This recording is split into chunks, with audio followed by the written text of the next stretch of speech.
me. We're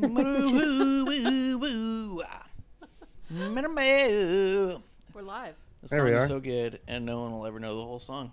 I gotta every time I try to put out some sort of video of something weird, I try to use that song or part of it, or a remix of it. So it's like I got like 4 or 5 videos of like what seems to be different music, but it's all the same music. We're live. We're doing We're it, live. guys. Welcome to the first episode of Wrestling on the Rocks, where every show is our first show. That much we can guarantee you. You've missed nothing, but go back and watch all of the other first shows. Let's see, about a year and a half into show 1. Oh my god, I had a really good pun about it a couple days ago. I should have written it down. I missed it. In the chat. That's a shame. You win some, you lose some. We got Monts. I'm gonna leave it at Monts. Monts FECW. That can't be right? That might be right. Monts, what's up, F. guys? This is Wrestling on the Rocks. I'm at Ref Marsh. Mark 13's here too. We got Hey, Mark Mark 13. 13's Guys, if you're listening on podcast, we do stream this live on Twitch, and we do interact and encourage bad behaviors in the chat. Come on through. Find us at WrestlingOnTheRocks.com for all of our links. You can find us at twitch.tv/WrestlingOnTheRocks if you want to catch us on Twitch. But all of our links are on WrestlingOnTheRocks.com. I am Marsh. Kevlar is not here today. Clump, go ahead and introduce yourself. I'm Crybaby Clump. And yeah. All right. Well, I guess. And we have a special guest today. A special guest champion. Oh, God. Le Dork Chop What's up? of Twitch chat box fandom. That's right. He's It's your boy been a Tex, big the part Dork of with our the chops. That's right. He's been a big part of the show week after week. You've heard us talk and read off a bunch of his comments. Long-time Easy. listener, first-time caller. Yeah. We were talking about before we went on too, is that with as much as he's watched our show and as much as I've jumped in on his Twitch and chatted, it was like a natural conversation to start. But you're also like, technically, it's the first time we've ever talked voice to voice. Right, which is a little weird, but it seems natural. So It works. Yeah, a little weird, but natural. Totally fine, totally good. Awesome. We're doing good, guys. I'm drinking today the very last of the Jameson Stout Edition. It is the last of my Jameson in the house. Maybe the last Jameson ever if they don't sponsor me. It's on them. It's up to them. If they ever want me to have another drink again. Like butthole thing? Are you still drinking it from that butthole thing? Yes, I got the butthole thing. Yeah, Butthole thing. the barrel on the table, because of the small sticker on the back of it, inadvertently looked a bit like a butthole right in front of me. It does a little bit. Yeah, what are you gonna do? Yeah. You can't go back. Yeah, I mean, Yeah, it is what this it thing is. it was a present, and I have to use it now. I mean, it's nice to have a little barrel on your desk, but yeah, once it's it's on really screen, cool. it does kind of look like a little butthole. Yeah, Yeah. and it's Why is it nice to have a little barrel on your desk? Yeah, it's really good. And you know I what? feel like this. Having the tall bottles was always weird because I had very little ground to move on. I had to be really specific where I was sitting, and so having the barrel was really helpful for that. Clump, what are you drinking? What's in your cup? I have Trenta unsweetened iced coffee with extra cream and light ice, so I have milk with coffee in it. Milk Very Elos nice. coffee. Very good, very good. Yeah. And Dorchop, what are you drinking? Mostly water and also a Coca-Cola from Whataburger because I just ate. Hell I'm gonna have So to Starbucks, Whataburger, please sponsor us. Oh, it's Whataburger, please sponsor us. Yeah, let's get some of that corporate cash flow. We always thought that Whataburger is, I think, what Pulp Fiction was talking about every time they went to that place to get the cheeseburger. Oh, Big Kahuna Burger. Big Kahuna Burger, I'm pretty sure is Yeah. Whataburger. I feel confident don't know. about Maybe. No. I Let's thought it was see. Hardee's. What? No. Because No, there's no because fucking way. Yeah, no, Hardee's had like the burger with the stupid ass like pineapple on it. Yeah, but Which nobody one? talks about Hardee's the way he was talking about Big Kahuna Burger in that movie. Yeah, that's fair. Even if you work it. 100%. Yeah, a lot of people are very angry about this. He had a what lot you're of saying, reverence Clump. for the Big Kahuna Burger. That's all I'm Yeah. saying. I don't think anybody has any reverence for Hardee's really. Okay. That's more of So- an in a pinch type of restaurant. Yeah, Mons is Yeah. wanting us to move on too. Yeah. What's Anyway, your subject? Yeah, he's like, what are you guys talking about? Anything? Let's see. So today we are talking about wrestling as we always do, and we like to drink and talk about wrestling. We can get into it though. This week, in the news, the first thing I wanted to get. Actually, you know what? I'm gonna do that one Oh my second. God, I'm gonna what? hold What are you on. doing? No, I can't move it. All right. Okay. All right. Let's start big. Let's start Uh-oh. big. how big are we going? As big as it gets. God damn it, Clump. That I clicky hate- clacks. What are you Googling? Oh Are my you are you God. trying to Google what I'm about to? I What was is the doing biggest something news? in the chat. See, I did all the googling before, and I have all those tabs open already. I have a theory that Clump doesn't actually watch anything. He just Googles shit during the show. Yeah, there's a good point. There's a good chance that's happening. No, I totally watch all the wrestles all the Oh my time. God. Nope, they're back. Can you hear them? Hello. Uh oh, did something happen again? Nope, we're good. I hear. You can him. hear them? Oh, that was Yep. good. That was close. Sweet. Close call. We lost audio for a second. Welcome Hey, back. it's okay. It's the first show. It's just the first show. Yeah, It's we'll just the figure first this show. out. Not a big deal. Yeah. Okay. So, I'm honored to be here for the first show. That's pretty awesome, by the way. Yeah, So you thank made it for the that. first show. That's. I mean, what are the? How all right, great let's is get that? to What are the odds? wrestling because Oh my god. this is failing fast. You're, Wow. Yeah. Okay. I don't know what you're doing. Producers not happy. What? Oh Just my being God. honest. Let's see. So, big news, biggest news there will ever be. What's The that? Rock bought the XFL. Woo. For Yeah. a cool 15 mil he had lying around in a shoe, the toe of a shoe, I believe. What do you guys think about The Rock buying the XFL? I mean, it's always cool when you like pull a little bit of money out of your couch cushions and buy something, small. Yeah. Oh, sweet! Yeah. I can buy a Choco Taco. But Yeah, yeah, the Rock just buys sports leagues with his couch cushion money. Yeah, I he's thought- like, I guess I can own that. Yeah. it was such a weird bit of news too. I was like, I thought it wasn't real, and I looked like through several like websites. I was like, this isn't real, and he also evidently wants to actually do things with it. I thought, Yeah. like, I don't know why you do that. What is the goal of this? Because it seems very weird. What narrative Okay. are you Do we not going see with Ric today, Flair there? Clump? There we go.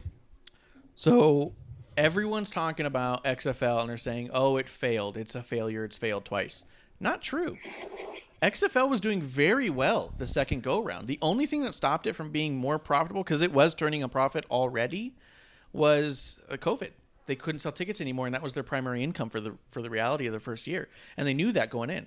Secondly, all these fucking AEW fans and marks who love shitting on everything Vince McMahon talk about how horrible it did.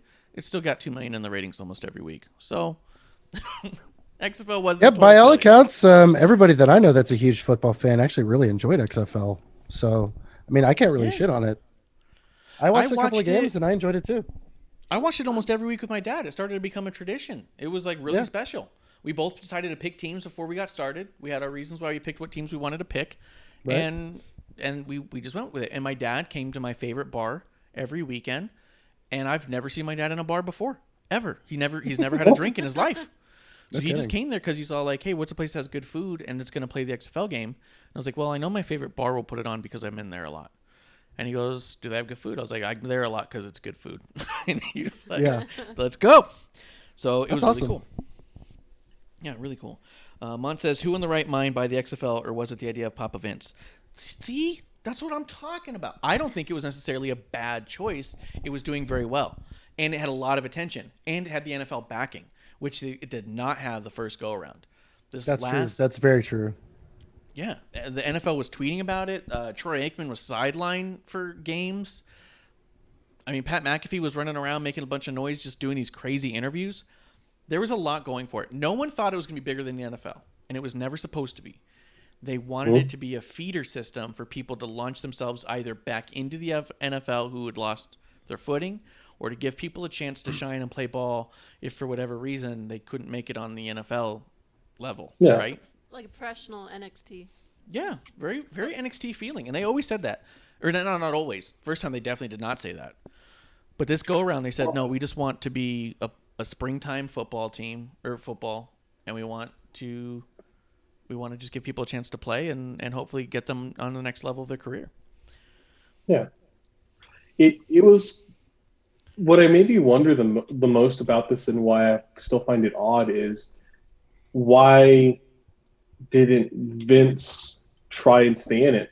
Given, like, he lost so much more than this got bought for, and it was successful, and it was doing good. Why not stay in it since you have so much already in it? You know what I mean? Like that's what I don't seems odd to know. me. I think it's hard to say that, Joe, just because, he already went through this and it already failed and he already had to close the doors once. So he probably just said, you know what? Maybe it's not going to happen. Maybe it's not my time to own football. So cut your losses early. Yeah. Yeah, I think there's two sides to it. I think that, well, for one, I'll say this real quick in the chat. Mons is asking, I know it's a good business, but right now it's kind of a bad idea. And that's true. Sports is a really tough racket to be in right now, but The Rock bought it so cheap, he can float that shit. There was a lot leaning on it to be successful without it being previously shut down. To keep it running is more expensive than to own something that's not currently running. So And I think it's not like The Rock. time. It's not like The Rock just went to the bank and pulled out $15 million either. I mean, he had a whole investment group, so it's not all his personal money. Mhm. And even if it was, shit, he made how much more times than that in the last couple of years? So he could have done it all himself anyway. So at this point, I think it's a good business move. Hold on to the assets, hold on to the infrastructure, see if things turn around. And then if you can push out some sort of product in the next year, then maybe consider it. And if not, cut your losses then and break it up for bits and maybe get some of that money back. I don't think Yeah. it's a bad Well, investment.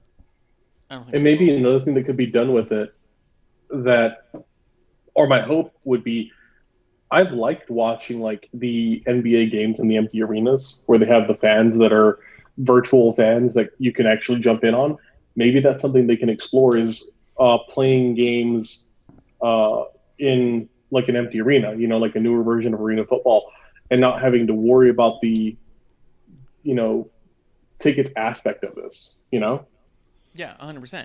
And he's, like I said, he's got the time where Vince had a business that was running with employees, with a headquarters, with players. Now, since everyone's been released, he just, Rock just owns the idea and all the stuff that kind of goes with it. He's got time to rebuild that on any way he wants to do that. So it's not a money leak, Let's see. Mont says maybe do it like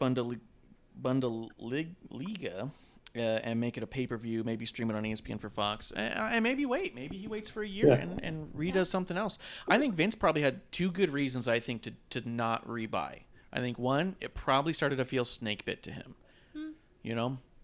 I think two, there is this consistent, and I talk about it all the time and kind of how much I love it, but at the same time, it can be, I think it's got to be frustrating, at least for him.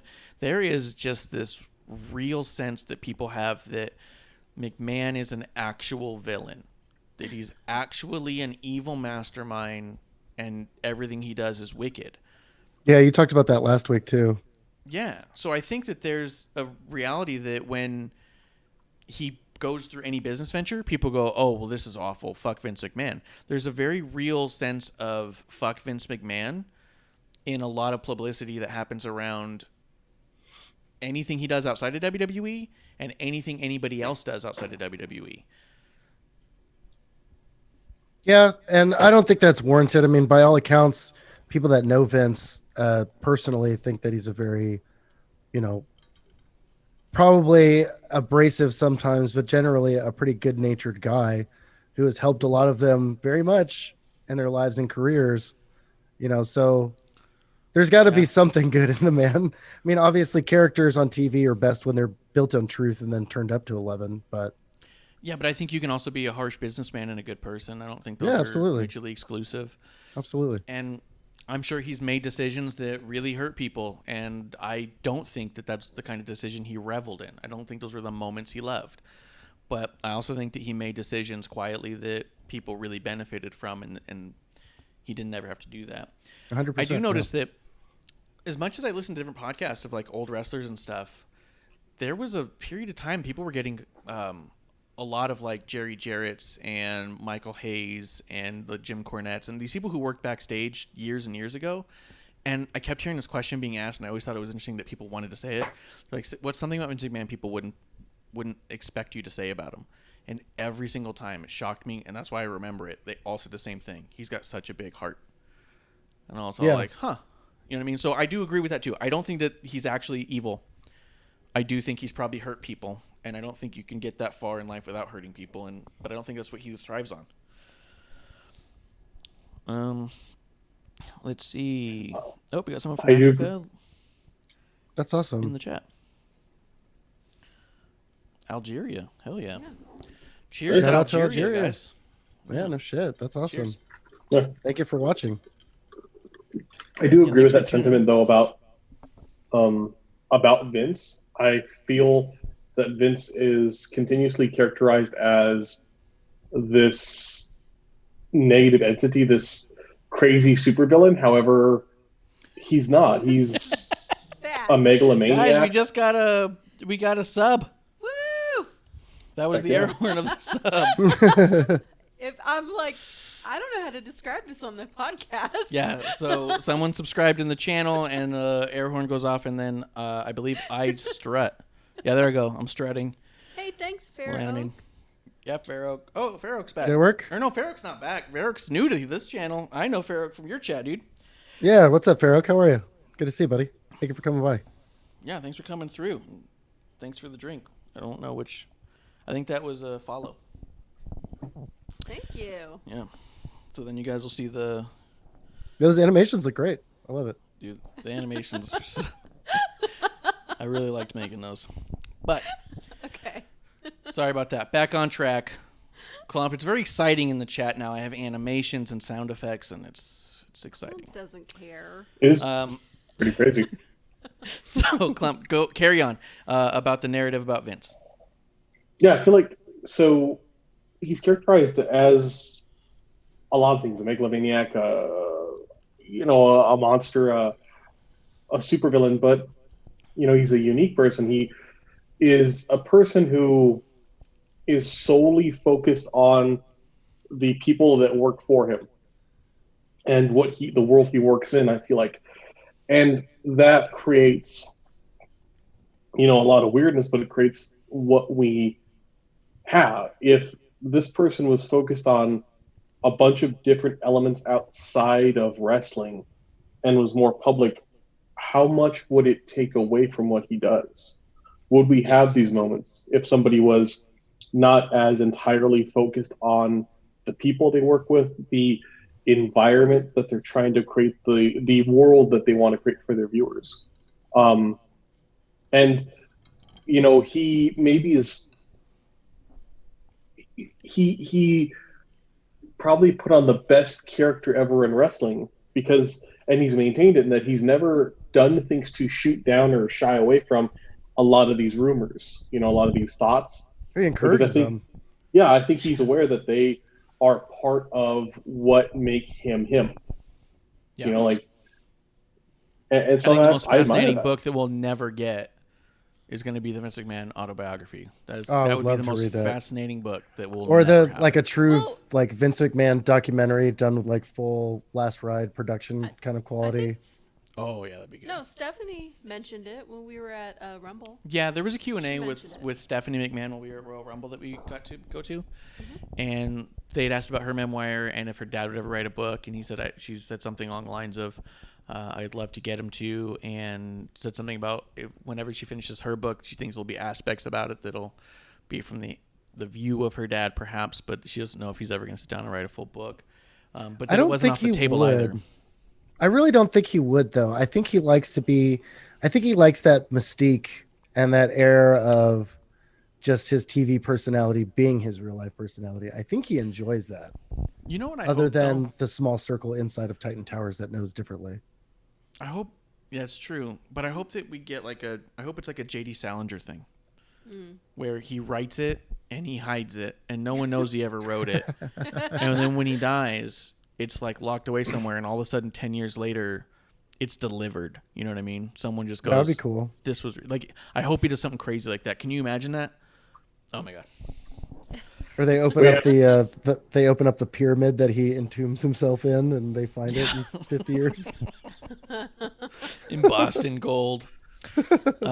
Mont says that they think that Vince is an old school businessman. He will do anything to make the green. I don't think he would do anything. I just think that he might do more than others. But the other thing is this: I don't think Tony Khan's never hurt somebody. Oh yeah, You know what I mean? Like I think that he's. I mean the Khan we play family up into has. Vince.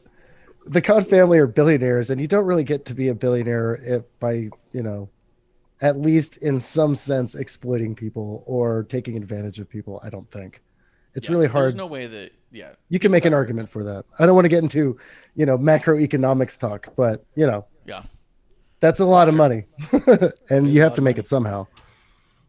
Speaking of a lot of money, Talking Shop-a-Mania was the talk of the town, and that thing was the biggest show I've probably ever seen. That was the WrestleMania of backyard wrestling. The amount of money that went into that program.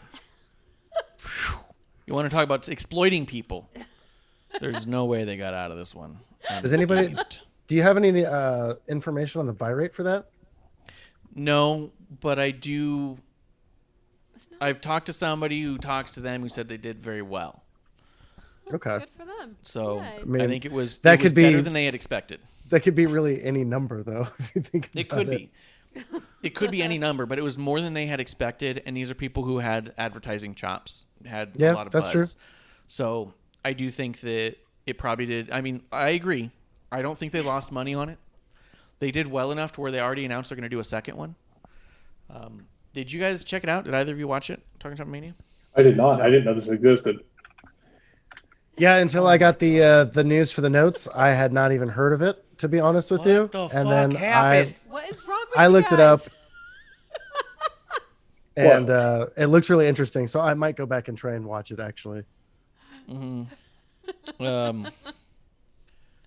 I mean, it's only the first show. Why would you guys be aware of wrestling? Well, no. So, producer here. well, I don't listen to Talking Shop because there's way too many podcasts to listen to. I mean, everybody should listen to Wrestling on the Rocks because it's the best wrestling podcast on the Point. planet. Our audio is But- actually better than theirs. Our audio is actually better than theirs. Isn't that crazy? Hold on, though. Producer had something she wanted to say. Sure. I actually had heard about this. I think like the day before it happened, and I think I remember early in the day, all the a lot of former WWE people too were just shouting them out and saying, "Oh, what's this shitty show?" Yeah. And in a really cool way, I thought that was really, really sweet. Yeah, you saw people from Impact, from AEW, from WWE, from NXT, from NJPW. It didn't matter. Anybody who's in the wrestling world who's ever had a drink with either Luke or Carl sent out a tweet that said, this show's going to be the worst fucking pay-per-view of all time. And they lived up to their expectation, which I love. Yeah, and that was the other thing. So we didn't watch it. I'm not going to sit here and bullshit people. One of the things we definitely do here is be honest about our lack of inside information and when we're talking clearly out of our ass. Yeah. However, I saw enough little bits and clips in here and there, and I've talked to enough people about it to where I understand the idea of what's going on. One of the things they always promised was to be the worst pay-per-view that ever happened. To be horrible, to be self-serving, to basically, we got drunk with our friends. We're all wrestling fans at heart. We got a fucking ring and a camera crew. Let's just goof the fuck off and see how much we can make ourselves laugh. And that's what they put on. And I think because of that, I think that's why it did so well and was so popular, is because they never said they were going to be something that they weren't going to be. So that when they delivered on the hack, it was welcomed, you know? Did you hear the story that it almost didn't happen because Gallows was too drunk and didn't wake up in time? No, but I'm into this. They got shit-faced the night before, apparently, and they couldn't find him. They had to search all over the place for him. They found him, and nobody could wake him up, so they had to get his wife to, like, kick him or something to wake him up. I love that. I love that no, story. That's not a surprise. It was Carl? Or Luke? It was Gallows, yeah, it was No, Gallows. Gallows. I saw Gallows. a story about it I think it was on Sports Illustrated's website, which, I mean, if you're getting coverage on Sports Illustrated for wrestling anyway, that's pretty good. Yeah. Yeah, that's You're not a doing bad place okay. to be. You know what's funny is I feel like that I drank with the guys once, and I felt like that Luke could hold his liquor better than Carl. Not that Carl couldn't hang, but I felt like that Carl got emotional way before Luke, and there was a certain point where Luke was like, "All right, dude, you got to stop telling these marks this kind of stuff." Like, so, so it's funny that it was Gallows that was hard to Yeah, find. apparently Rocky Romero said, I went to my hotel, arrived at 8 in the morning for our call time. That's when Carl let me know Gallows was nowhere to be found. Told him the big man had been up drinking until 4:30 in the morning and no one could wake him up. When his wife finally woke him up, she said, Carl, Rocky are waiting for you. Gallows asked, why are they here? She told him they were at his house for a pay-per-view he had booked in his backyard, and he said, that's today. So this almost didn't happen, but that's how it goes with Talking Shopomania. So that's the full quote from Rocky Romero there. That's funny. Fuck yeah, dude. Fuck yeah. I love it. I loved it too because I think that the fact they were so honest and stayed true to who they are is exactly why it gets more positive reviews than almost any other wrestling program ever gets. You know what I mean? No matter Yeah. who I think it's goes hilarious. out there. Yeah. And if you're having fun, it really does translate across the screen. And it makes your audience kind of have fun too, I think, in a lot of ways. Yeah, I saw some clips and I was like, oh, that looks like just you're having fun. Yeah. I'm saying I'm sad I didn't know about this because this sounds exactly like the kind of goofy bullshit that I'm into. 100%. I thought you would have watched it twice by now. Yeah, Yeah, exactly. Yeah, we actually had plans, but I was just like, man, had more people known about this, I bet. Yeah. You know, we've got a better turnout, but Yeah. but they still did pretty good, so that's Yeah, awesome. so they did well. So I just wanted to give a little shout out to Talkin' Shopomania and say thank you to them for being true to who they are, and that is, I think, why everyone loved it. Because I mean, it doesn't they matter also- who else puts out a wrestling show, someone's gonna shit on it because it's not what they thought it was gonna be. That didn't happen here. No, everyone shit on it because it's exactly what they thought it was gonna be. They also I said think- that their next goal is to get AJ Styles to go back to Impact, and I think that's hilarious. Oh my god. And I love it. So funny. That's hysterical. Let's see. I got another piece of news here. Eddie Kingston signed on with AEW. Eddie Kingston is Right now on. All Elite. What do you guys think? I'm excited for that. I'm very excited for that. Where do you- I think how do you Eddie book 'em? Kingston. So I truly think Eddie Kingston coming in and being attached to Proud and Powerful would be amazing. I think, I and really like that idea. yeah, I like that idea a lot. I like Proud and Powerful. I want to like them a lot. I get so done with the overselling at times, and I think they could be a really legit, awesome, serious, scary team, or have some of that humor. But now they're at the point where they're just clowns, and I think having them split off of the Inner Circle or turn on the Inner Circle, that would be awesome, and they could totally do that.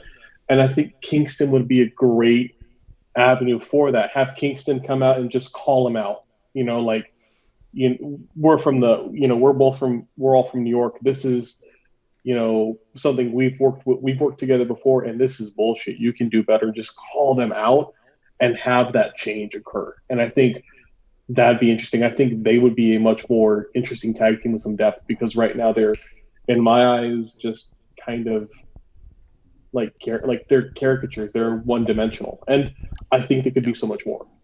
Yeah, I think they've really dropped the ball on them too. Chop, how would you book Eddie Kingston in AEW? I actually kind of like Clump's idea there because I think that Proud and Powerful 2 should probably be the ones that are going to leave the Inner Circle to kind of break it up. Mhm. And don't forget that Santana, I think, right after his dad died, cut one of the best babyface promos that the company has had so far. And I think having them actually, maybe even turn face with Eddie Kingston behind him, that could be really interesting too. But that being said, I really don't know that much about Kingston's previous work. I really only got to see him for the first time during that match. So I don't know how I'd book him going forward, but I do think he's an interesting addition to the roster. But like you said, when you first brought it up, where do you go from here? Because I really don't know what you do with him other than what Clint brought up. Because he doesn't really seem to fit anywhere.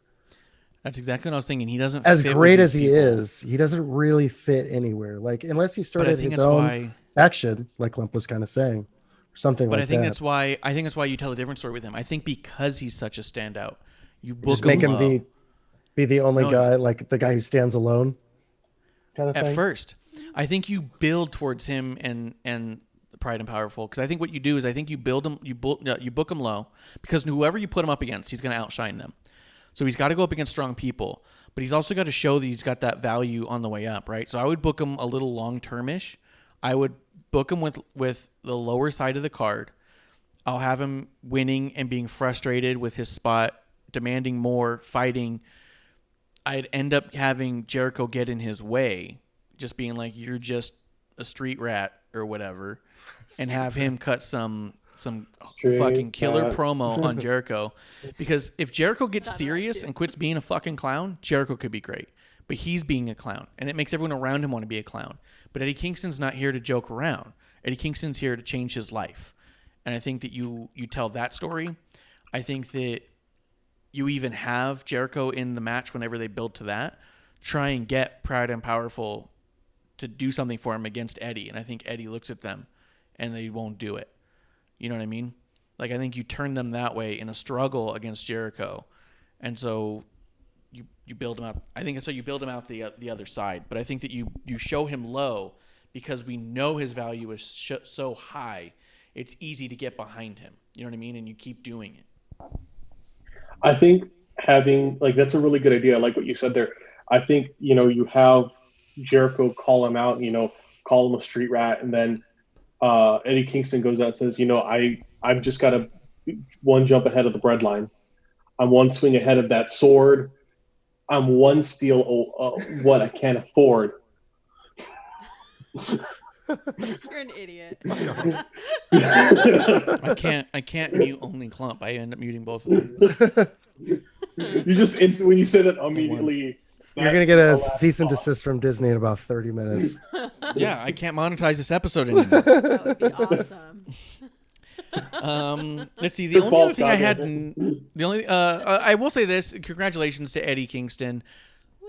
The idea of him being signed to any major promotion. I hope that this contract is enough for him to live his life however he wants moving forward. I hope he doesn't have to ever worry about it again. If he wants to continue to wrestle, I'm here for it. If you want to run out this contract and just live out your life, I'm supporting of it. I love this guy so much, and he's so real, and he comes off so authentic that for him to get any big money contract, that's the happy ending for me. Anything else on top of that is gold. But do you think they're just going to lump him in with the Tasmaniacs, though? Isn't that probably what's going to happen? Oh my God, no. No way. Don't do that. I think he tears through them. I think he tears through both of them on the way up. I think that's a great idea, but that's already the first thing I thought of when I heard that they signed him. That's the first thing I thought of is he's going to join Taz's stable. I was like, oh, I could see him in a good feud with anyone attached to Taz and be like, you're giving that title away. I'm the real you. I can't believe you give this to someone else. I wouldn't be surprised if he takes the FTW title away from Taz's faction. That would be interesting. You know what I mean? Because how big would that be? Because the other thing is this. Taz and Eddie Kingston throwing words back and forth. Taz's promos has always been about Taz. They never been about anybody else. He mentions other people sometimes. He gave Ricky Starks a mic one time. But I was going to say, these did you like Taz the one that he had this week, though? Where he basically called out everybody? Yeah, he's like, oh, no, you stand in front of me. Yeah, they're going to be mad. That killed me. At least he's self-aware. Yeah, 100%. But I think Eddie Kingston and Taz going toe-to-toe on the mic, it would be incredible. And I think that by having him beat them and take the FTW title would make him even more credible. Because here's the other thing. Eddie Kingston is what Taz wishes anybody in his crew actually was. He is that legitimate, tough SOB. Badass, yeah, exactly. Yeah. And he's got that Zack Ryder heart that, win or lose, undefeated, Yeah. I mean, like I said, too, I don't really know that much of his actual in-ring work from what, I've seen with my own two eyes. But doing the research for this news segment, just going through his Wikipedia page and seeing everywhere that he's been, all the championships that he's held, and for how long, a lot of them, too. Like, I mean, he's definitely put the work in. So as long as he got that contract and got paid, got that sweet cheddar, then good for him. Yeah. I think another thing, too, that would be very good and a reason to have him signed, he could help out a lot of their talent to do better, more emotional promos. Yeah. There are people at AEW who do fantastic promos. God, Cody his does. promo was great in that match before Cody. Yeah. It was fantastic. Fire. Santana's promos done were great so promos. good. Cody. When I went to the if he- NWA filming, his promos were so good they had to edit them when they aired them. Yeah. Yeah, there were lines But in he there could- we were talking about for days, and we're like, they can't say that, right? He can't say that. Go ahead, Clump. I'm good. Yeah, no, I think that especially because there's so many people there who I feel like are lacking in the promo so much, and they don't seem to be getting the coaching. Yeah, if you can. I mean, but here's the thing. JR says it on his podcast. I've heard Earl Hebner say it on an interview. No one's asking these guys for help. And then when you give it, they say, okay. No one's listening to these guys. And I think that a guy like Eddie Kingston is a guy you fucking listen to. But what do I know?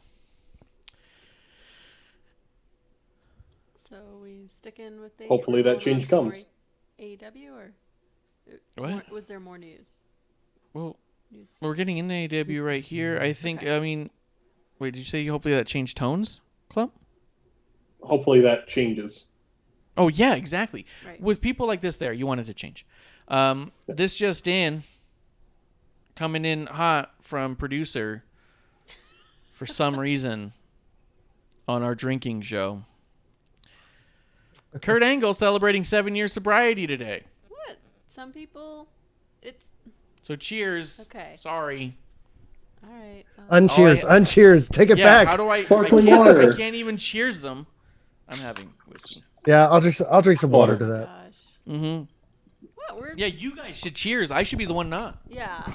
Yeah. We'll just look at you upsettingly. Like, Yeah, shake your And- finger at me and shit. cheers to that, bro. Yeah, but congrats, Eddie Kingston. That was the last thing I had really for news that I don't think is going to be brought up in the next part about AEW. Chomp, you said you had some news that you wanted to touch on. Oh, just two quick things. Because of the COVID schedule and New Japan not running dates, Jon Moxley is now the longest reigning IWGP US title champion holder, which I think was kind of interesting. I don't know when he's ever going to make his way back over to Japan to defend that thing, so he might have that for quite a while. Did And then, he ever defend it? Did he ever defend it once? Yes, I think against Minoru Suzuki. Okay, well, that's cool. Yeah. But yeah, it's kind of fun to be longest reigning and also most absent. Yeah, exactly, because he's not in the country or allowed to be. But the other bit of news here, I saw that TNT put out a press release saying that AEW's schedule is getting shifted to accommodate the NBA. So Wednesday, August 19th, show will actually be airing on Saturday that same week, and same with the August 26th show and the September 16th show. They will all air the following. Oh, no, wait. I'm sorry. Only the first one will air on Saturday. The next two will air the following day on Thursday. So I don't know if they're just going to be taped on Wednesdays and then aired on their day, or if they're still going to be held live for their overseas audience and then aired here. So I don't know how they're going to do that exactly. That's kind of upsetting in a couple of different ways. I mean, yeah, it speaks to their ratings maybe have not been there, and NBA ratings are so consistent. NBA ratings are just so high, and it's seen as something that's, needed, but you got to feel for AEW, even if you aren't the biggest fan, because that's scary. The idea of being preempted, being cut, being switched that rapidly because of another sport. Historically, when that's happened to shows, it isn't a great sign of longevity. I remember like King of the Hill when I was a kid. I loved King of the Hill, and it was the first show on like Fox's Sunday nights, and it would be preempted a lot by like if a NASCAR race went long, or a football game went long, or the World Series, and it would you'd lose out. And I think to me, I think that of course meant it gets you look at it and you're like, well, what's more important here? Obviously basketball is, and that's not going to help bring fans into the show when it's a show that they can't see consistently. Yeah, I think what I'd be most curious about is what's going to air before AEW on the days that it does sit. Like, do they put it in a prime spot on a different day, or is it not only shifted from where people are expecting it, but now is it also kind of hidden away? You know what I mean? So the problem with Between that two Lord too Rings. is I think that the Saturday show will actually be airing earlier than usual, I think. Oh no. Let's see if I'm doing my time zones right. So it says the Saturday, August 22nd show will be airing at 6 p.m. Eastern, which I think is actually their standard time. Because that'd be That's 7 o'clock earlier. Central here. Yeah, So no, that's that's going what to be time they 3 normally air. o'clock Pacific, which they usually air at 5. Do they? Okay. Oh. And then Earlier. their Thursday, August 27th show will be at 8 p.m. Eastern and Pacific. It'll air at the same time. Wow. That's smart. That's what it looks like. Anyway. It's It's weird, but it was expected. I think with everybody knew that the TNT deal on TNT or the NBA deal on TNT was too lucrative for them to not preempt AEW for. And I think something that people keep saying as a defense and don't listen or read between the lines on it is they always say that TNT is happy with the ratings that AEW is bringing in for that time slot. That's also saying, yeah, they're not impressed, but it's better than what they had hoped for because they expected pretty bad because the previous shows were pretty bad there. So, yeah, it's not a priority. It's just not going to be, especially with basketball being as lucrative as it is. So I do see what you mean by it's like, does that mean it's in for the long haul? But they've got that cushy 5-year deal that's already there because they are just fine for that time slot. I'm really curious to see what happens with these shows. I wonder if the AEW fans rally and give them some of the best ratings they've ever had. If that influences their decision to stay on that same time and night. You know what I mean? Like, I don't know. No idea. But I'm really curious. At least they have the luxury of being able to tape, I think. So yeah, you could still air your show live if you wanted to, for Canadian or European audiences, however that works, and then still tape your shows. But I mean, you can't tape an NBA game and then re-air it really. So, it makes sense. Well, maybe another thing too is it's a signal of the change away from like the necessity for ratings on traditional television. Mm-hmm. I think more and more wrestling fans are watching their stuff. They're watching their stuff on the network or through other streaming platforms, and I think this would be a great ability. Like, and I don't want to have another streaming service I have to pay for, but imagine if TNT said, or if you watch on the TNT app, you can see this at its typical time. It'll go live at its typical time, and then it'll be there, or kind of maybe that's a lead fantastic to idea. Yeah, like drive content there, or also I don't know, work on developing more content that I don't you can think kind they of want to binge fuck with their online. basketball game ratings. Why would they say we're going to let you guys all watch this thing somewhere else where they're going to, why it's as opposed to saying, look, if you want to watch TNT this night, it's going to be basketball. You know what I mean? I don't see why they would drive any viewership away from their basketball. I mean, a lot of sports fans like wrestling. I don't know why you'd split it. For guys like us, yeah, that'd be perfect because I'm not going to watch basketball. You're not. I'm a big NBA fan. I'm a big NBA fan, but I don't know if you've watched. I mean, I guess not since you're not. It seems like, no. But the answer is no. The NBA in empty arenas is almost weirder than wrestling. It's just like watching a bunch of guys play at the park. Mm-hmm. It's super weird. That's awesome. But yeah, I just thought that was interesting. The squeaking's so much louder. Yeah, exactly. Yeah, squeak, squeak, squeak. Yeah. What is this? Mice? Yeah, I always think of a friend I had who went to college with what's that little dude's name? Steve Curry, little Stephen Curry, and went to school with him and was told you got to come see this guy play basketball. And she was like, I don't really like the sound of balls bouncing. And they're all like, well, just ignore it. I'm not like you have to watch this guy. It's amazing. And she goes, the other second most thing I hate is the sound of sneakers when they squeak against the ground. And I was like, why did you go? But that sounds like the two, yeah, the worst possible thing that you could ever do. Yeah. So when I think of like just an empty hall with those two things happening, I just imagine her just melting. So yeah, so that's pretty big. Moving them around, I wonder what's gonna happen with it. Yeah, I'd be curious Yeah. to see where it goes ratings wise and all that kind of stuff to see if everybody follows them over to those other nights. Yeah. I mean, Very who knows? curious. NXT could explode that night in the ratings, and then AEW could explode on their other ratings because people aren't having to split between them. Who knows? That's what I'm fascinated to see, because it also looks like, just the way we see the numbers, it looks like there's like a floating 100,000, 150,000 who will go to whatever show's got the biggest build match. But Yeah. then there's like a 600K solid, I watch this show because this is my show. You know what I mean? So I'm really I curious. think to so. see what I know a happens when couple there's not a people split. that go week to week and they'll switch either between them or just see what the card is and decide on the day of. Yeah, we're Yeah. lucky that we can actually watch both in one night. Yeah, I gotta watch them all. I gotta have it and watch it. Mont says that's why European football is so great. There's no sound, no nothing. And it does sound great. That sounds very relaxing. Yeah. Oh, and I'm then s- Mont's also asking a good question: is AEW live? I think that there's a big blurred line between what we actually know and what they actually do. I don't know which shows are ever taped and which are ever live. I don't know which segments are ever live. I think a lot more wrestling is taped to live than we realize, where they're taping stuff earlier and then filming certain things, airing certain things in order, but also doing some segments live. I think that there's a big mix, and we don't understand or really get into that, you know? Yeah. I could agree with that.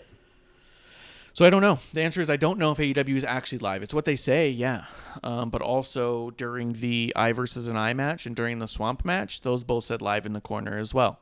So And they're it's hard airing to the say. show live, so it's Yeah. live, right? Exactly. Exactly. Well, we didn't air it before, so.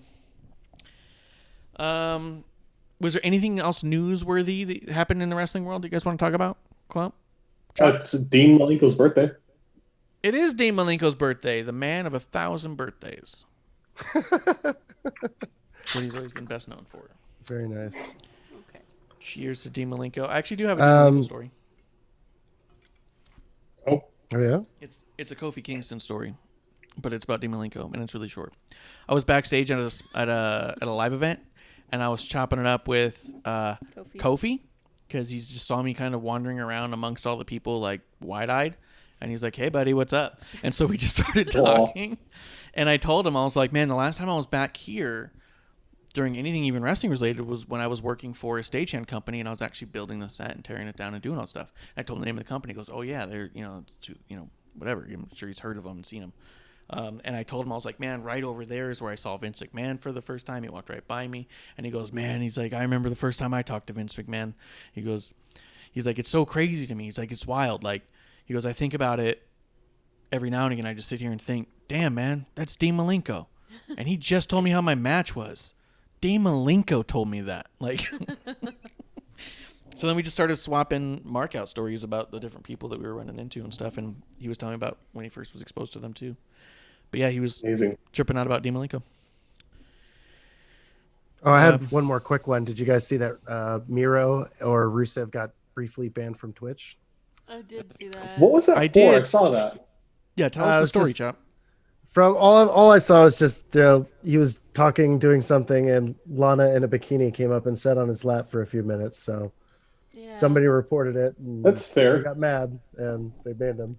But he's back. It's funny. Yeah, they This just isn't banned a him. He was sexual very thing. quickly This is- back on, so it only Yeah. took like a day. But I just thought it was a funny little tidbit. Yeah, Yeah. it's pretty It's good. not a sexual thing. This is just because anytime I see Lana on screen, I'm disgusted to my core. Ban, ban, ban, ban, ban. Yeah. I wasn't sexually offended. I was just pissed to see Lana. I was assaulted. Not like it's like being maced, but emotionally. Yeah. Ban Oh, Lana. also, Mons brings up a good point. Happy birthday to Obama and Frank Kazarian. We actually have Frank Kazarian, Kaz, right here on our sticker on the front here. He is partners with Cody and a guy named Aaron something in the American Rebel cigars that we do enjoy here. Aaron something. I Okay. don't remember Aaron's last name. Okay. It's Aaron something. All right. Plus his IG, wicked right wing. Heavy right wing. Oh. So I'm not trying to get people to go click on his stuff anyways. Oh, okay. But good cigars? Great cigars. I loved them. I've had a bunch of them. Nice guy. Really nice guy. I talked to him for a long time at StarCast. I would talk to him again. All right. Happy birthday. You guys still there? Still awake? Mm-hmm. Okay, cool. All right. I thought all my audio went dead because that's how exciting you guys are to talk to sometimes. Oh my god. All right. So we got birthdays out of the way. Birthdays got out of the way. news out of the way. News is done. No more news. All news is bad news. It's not what I said, but okay. Producer is shitting all over me, guys. not. That brings us to Clearly our not. top Deserved. fives and well deserved. Top 5 and bottom 3 of the week. We're going to do bottom 3s. We decided we're this 50-50 booking of positives and negatives. We're not into it. We decided we're going to do more. We're going to be a babyface faction at this point. We're going to talk more about the good stuff, less about the bad stuff. We're just not interested in listening to us beating a dead horse for a long time. We figure you guys aren't either.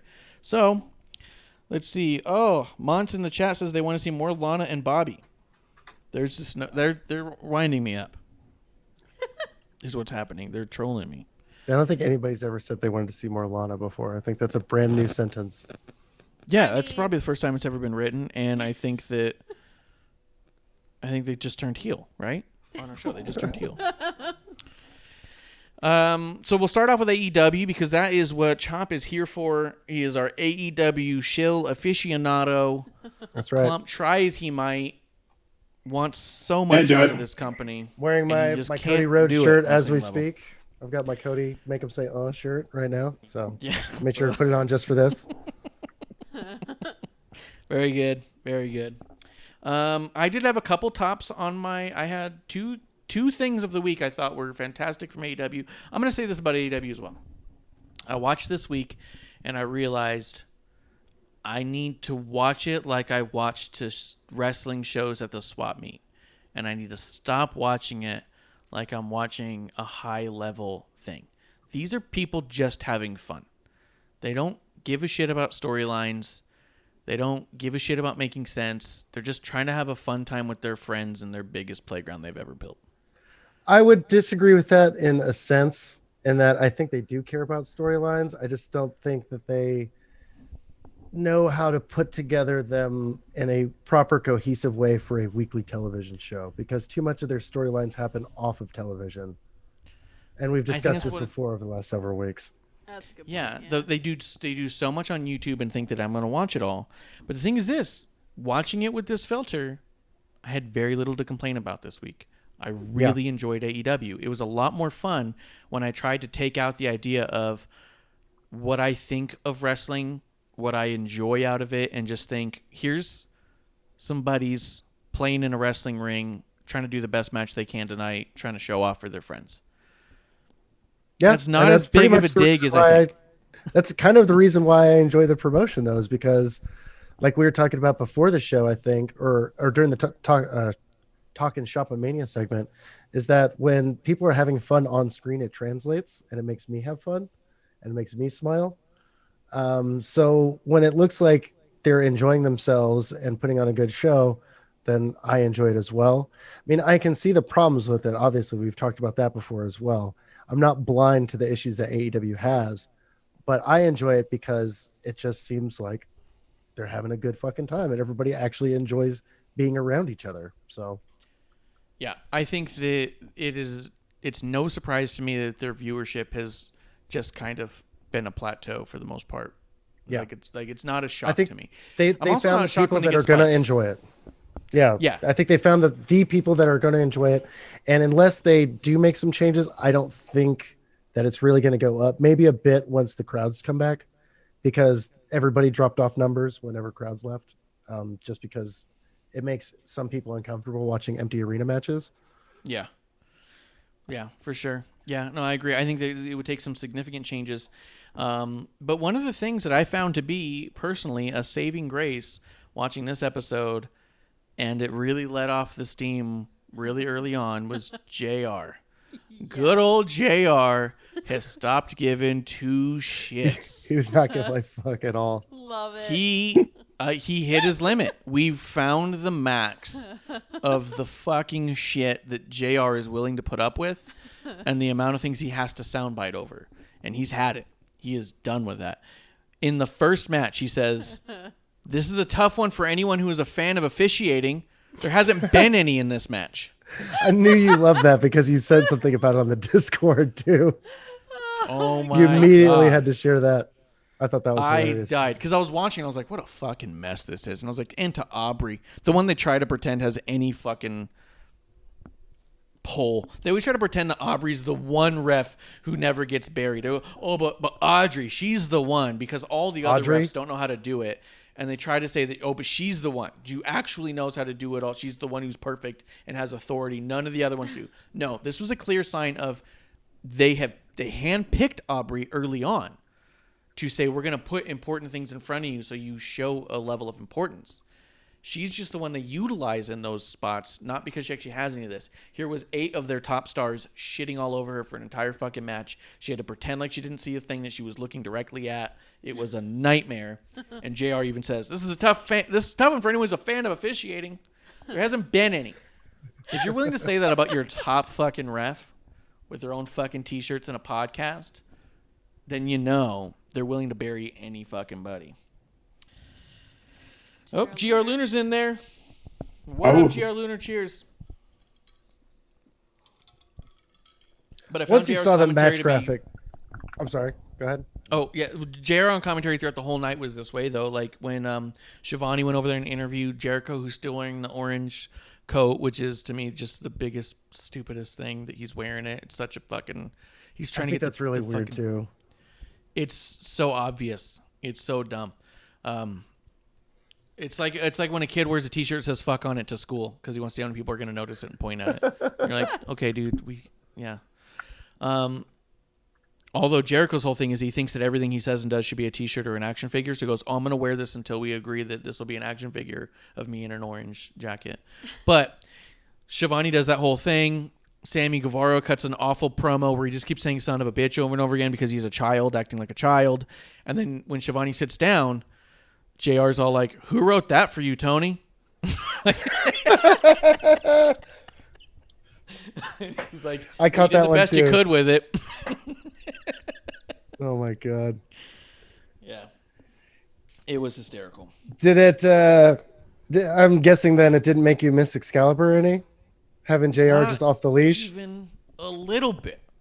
I didn't even notice for almost half the show that he wasn't even there. Aww. Someone That's- commented in the Discord. They said, "Oh, you noticed Excalibur's not there," and I was like, "Is he not? Is he not there?" And I was listening for That's a a little pretty bit. interesting disconnect because I frequent the wrestling Reddit, like the Squared Circle Reddit page, and their post show posts that they always do, like probably the first 20 or so top comments were all about how this show really needed Excalibur because JR was off the rails and all that stuff, and I was like, dude, I love it. JR is just saying what he wants to say, Yeah. and he's gonna do it. Yeah. Yeah. What do you guys? And gonna you say should to me? listen to him. Yeah, and that's just Yeah, I I think, think it's backlash. I think it's Hey, that one everybody not has long been- ago where he's like, "No one listens to me." So Everybody's been talking shit about JR on commentary as far as like the wrestling fandom is concerned, or AEW's fandom specifically. And just because he kind of quote unquote shits on their product, I think he's really just trying to improve the product by telling them on air what's wrong with it. Yep. Yeah. And then maybe they can actually get around to fixing it because somebody on their television program is calling them out on it. And why is Well, you that? have so many- Because- Sorry. actually, go ahead, Clump. You have so many things in these shows that go off the rails in this silly way. I think JR doing this is perfect because it fits the show. It's somebody that I could see. Maybe this is him having fun in it, in his role. Like, okay, fine, I'm going to do this now and quit trying to be like this version of it. And I like that. Is this JR as a heel commentator now? And it works out. Do we get JR's heel turn? I have a Yeah. brilliant concept in this too. Producer, go ahead. What were you going to say about it? Oh, I was just going to say, why is that? Because no one's listening in the locker room. Yeah. No one's listening to the veterans. And that's a real shame because, like Chop said, just trying to improve the product. You know, not coming over there saying, "Oh, you need to be like this company or that company," but you know, they've got decades under them. They've seen what works and what doesn't. So, and they've seen a lot of what doesn't work. And I think that's something to think about. Like, people always think about, oh, you worked in the big companies for that long, whatever. They worked for a couple of companies that went under as well. They've seen a lot of what doesn't work long term. Kuro's asking in the chat right now, why do we see Cowboys behind a bald man? That's Kurt Angle and Stone Cold, man. It's classic. Oh, and that was Kuro giving us a host, which is fantastic. Here's what I think they could do with it. I don't think they're smart enough to do this. You have FTR, who's demanding tag ropes come out. You have Arn as this old man trying to coach Cody. You have JR shitting on the product. You have enough people there that they could legit just start building this old versus new rivalry.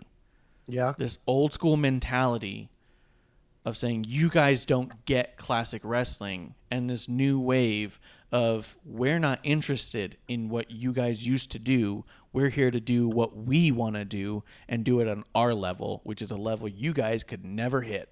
And then have the old school being like, how many times have you sold out the fucking Omni? You know what I mean? They can go back and forth.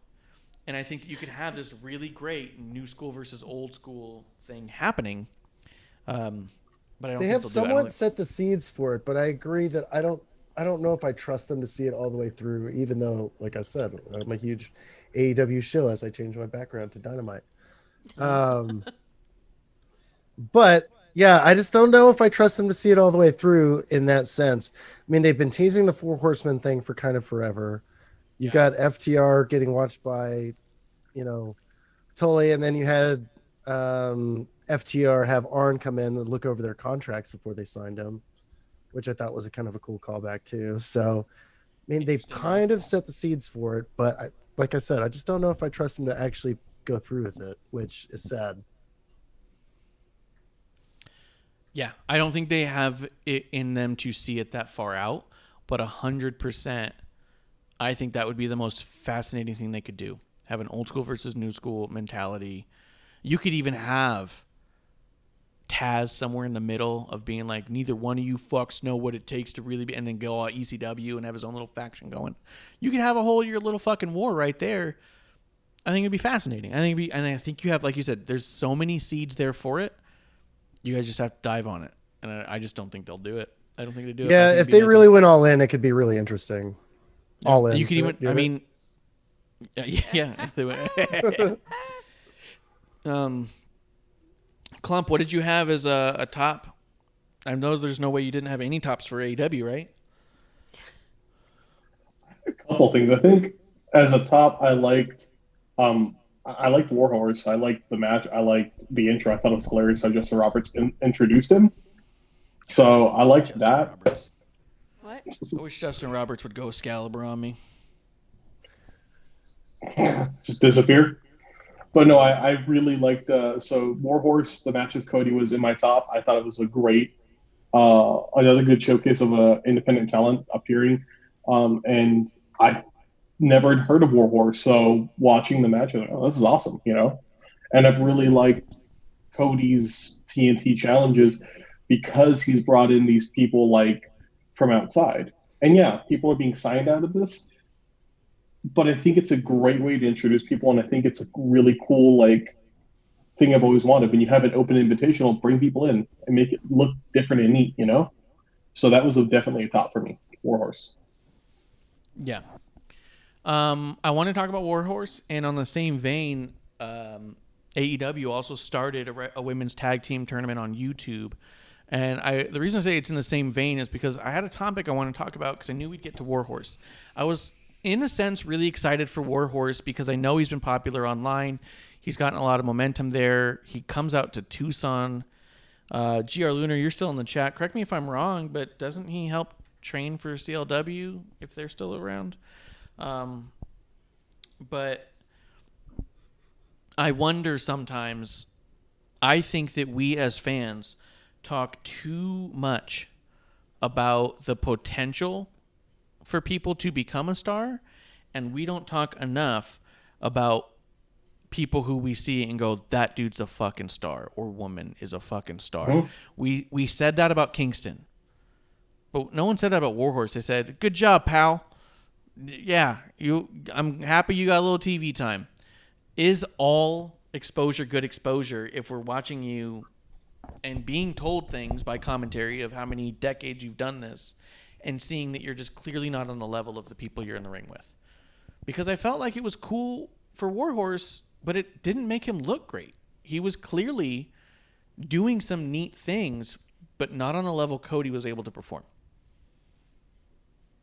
Oh, Lunar says War Pig is the guy who trains. Sorry about that. I fucked up. But either way, this is an indie guy who I thought showed up and did the best he could and showed a lot of potential. And is that fair to him? When we do things like the AEW Women's Tag Tournament and everyone talks about AEW Dark, what you're really doing is putting on a tryout for lesser level people and airing it nationally. And is that fair to them? I mean, I don't see why not. I think it's a good idea.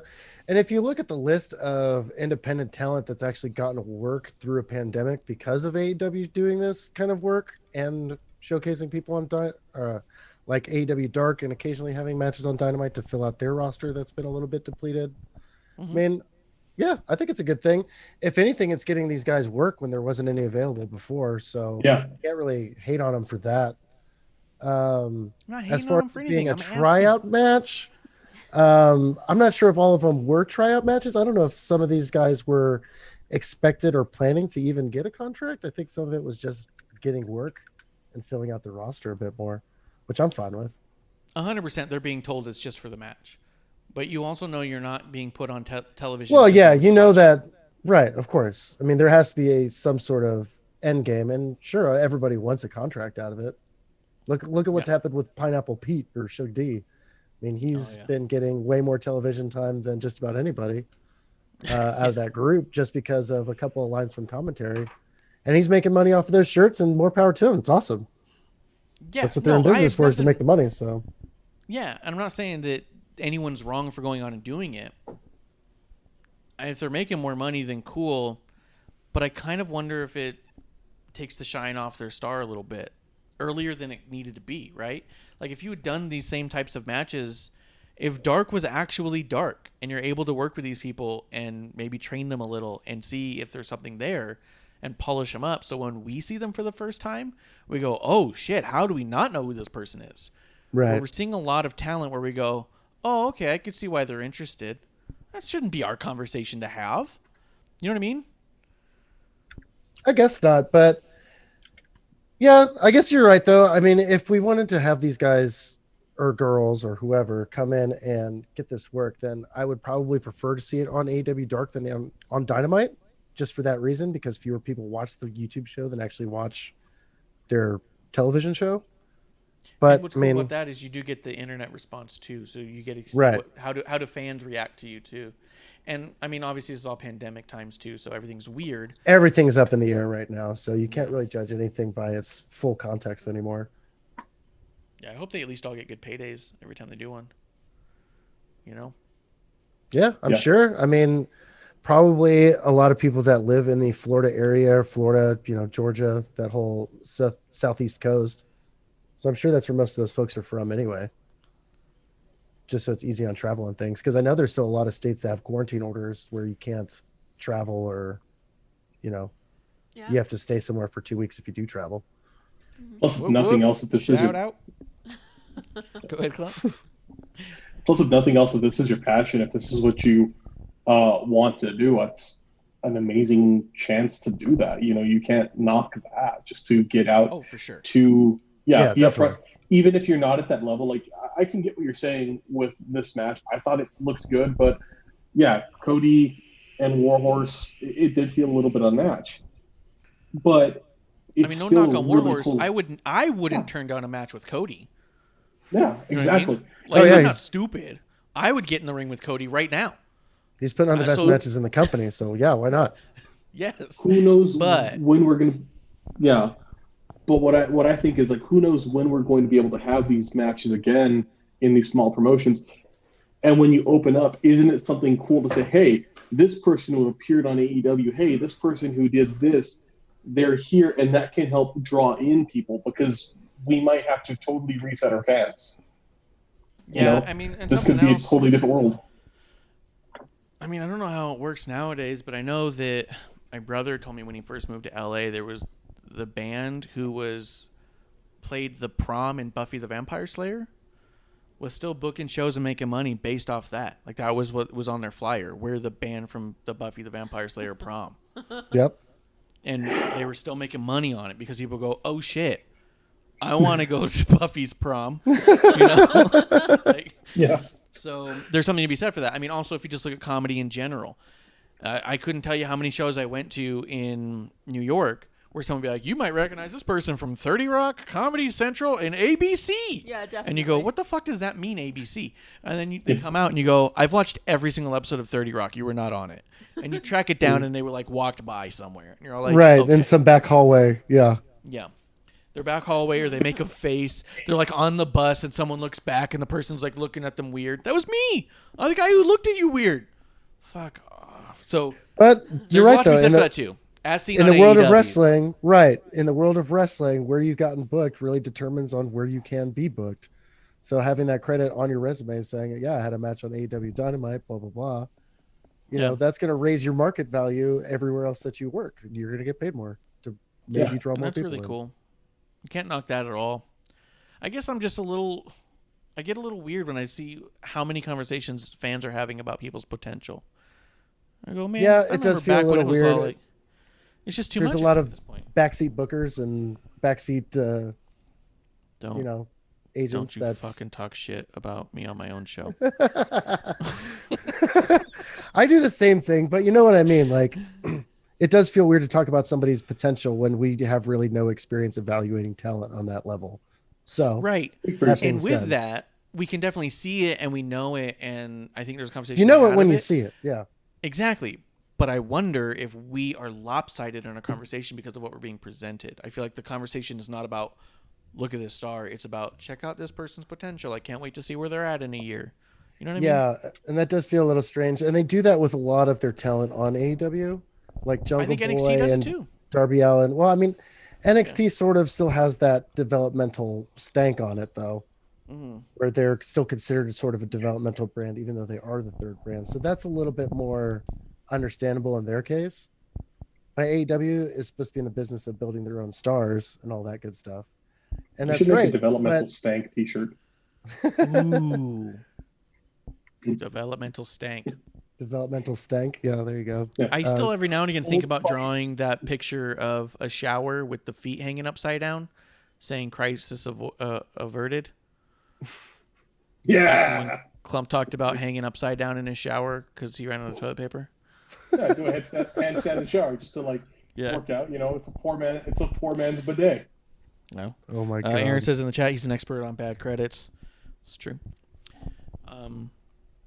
Yeah, I mean, so again, not a knock on any of these people who are in these things. More power to you. Get those credits. But it was just something I was thinking about. We talk an awful lot about people's potential, and is that the conversation that the fans should be having on this often? Yeah, it does feel strange. I'm with you on that. And I did notice something else I want to bring up while we're still talking about the Warhorse and Cody match, especially because you've been bringing up the last couple of weeks with these open challenges. Just the fact that Cody has to get his struggle in every match, and he's got to look like he's going to have a chance of losing in all these matches, and he never is booked like a strong champion, really. Yeah. And this kind of match, somebody with the backing of all the fans like Warhorse would have been really nice if Cody had stomped out a few people on his road to this match, and then you have somebody like Warhorse actually stand toe-to-toe with him, then it actually means something. Exactly. Instead of it just being the same thing. And the Sunny match both suffered from that fate of this could have been star making, and instead it was another one of Cody's matches. I agree. And especially with that Sunny match too, since Sunny's actually in the company. If he had squashed some of these people from outside the company to make himself look stronger than Sunny held up, then that really goes to show, you know, how strong Sunny could be, blah, blah, blah, and building their own stars, et cetera, et cetera. I did say that. I thought the Sunny match was a bit weak for that reason, because I thought this this looked off. Sunny looked great, but imagine if they built Sunny up so much more, and had them take Cody to the limit so much more. What I was gonna say too, to Dork Chops and your point about like, should we be having this conversation as much as fans? I really think it's good though overall, because to me, having these conversations about booking, having these fantasy moments where we talk about it, it makes me think of when I was like a kid with my wrestling friends.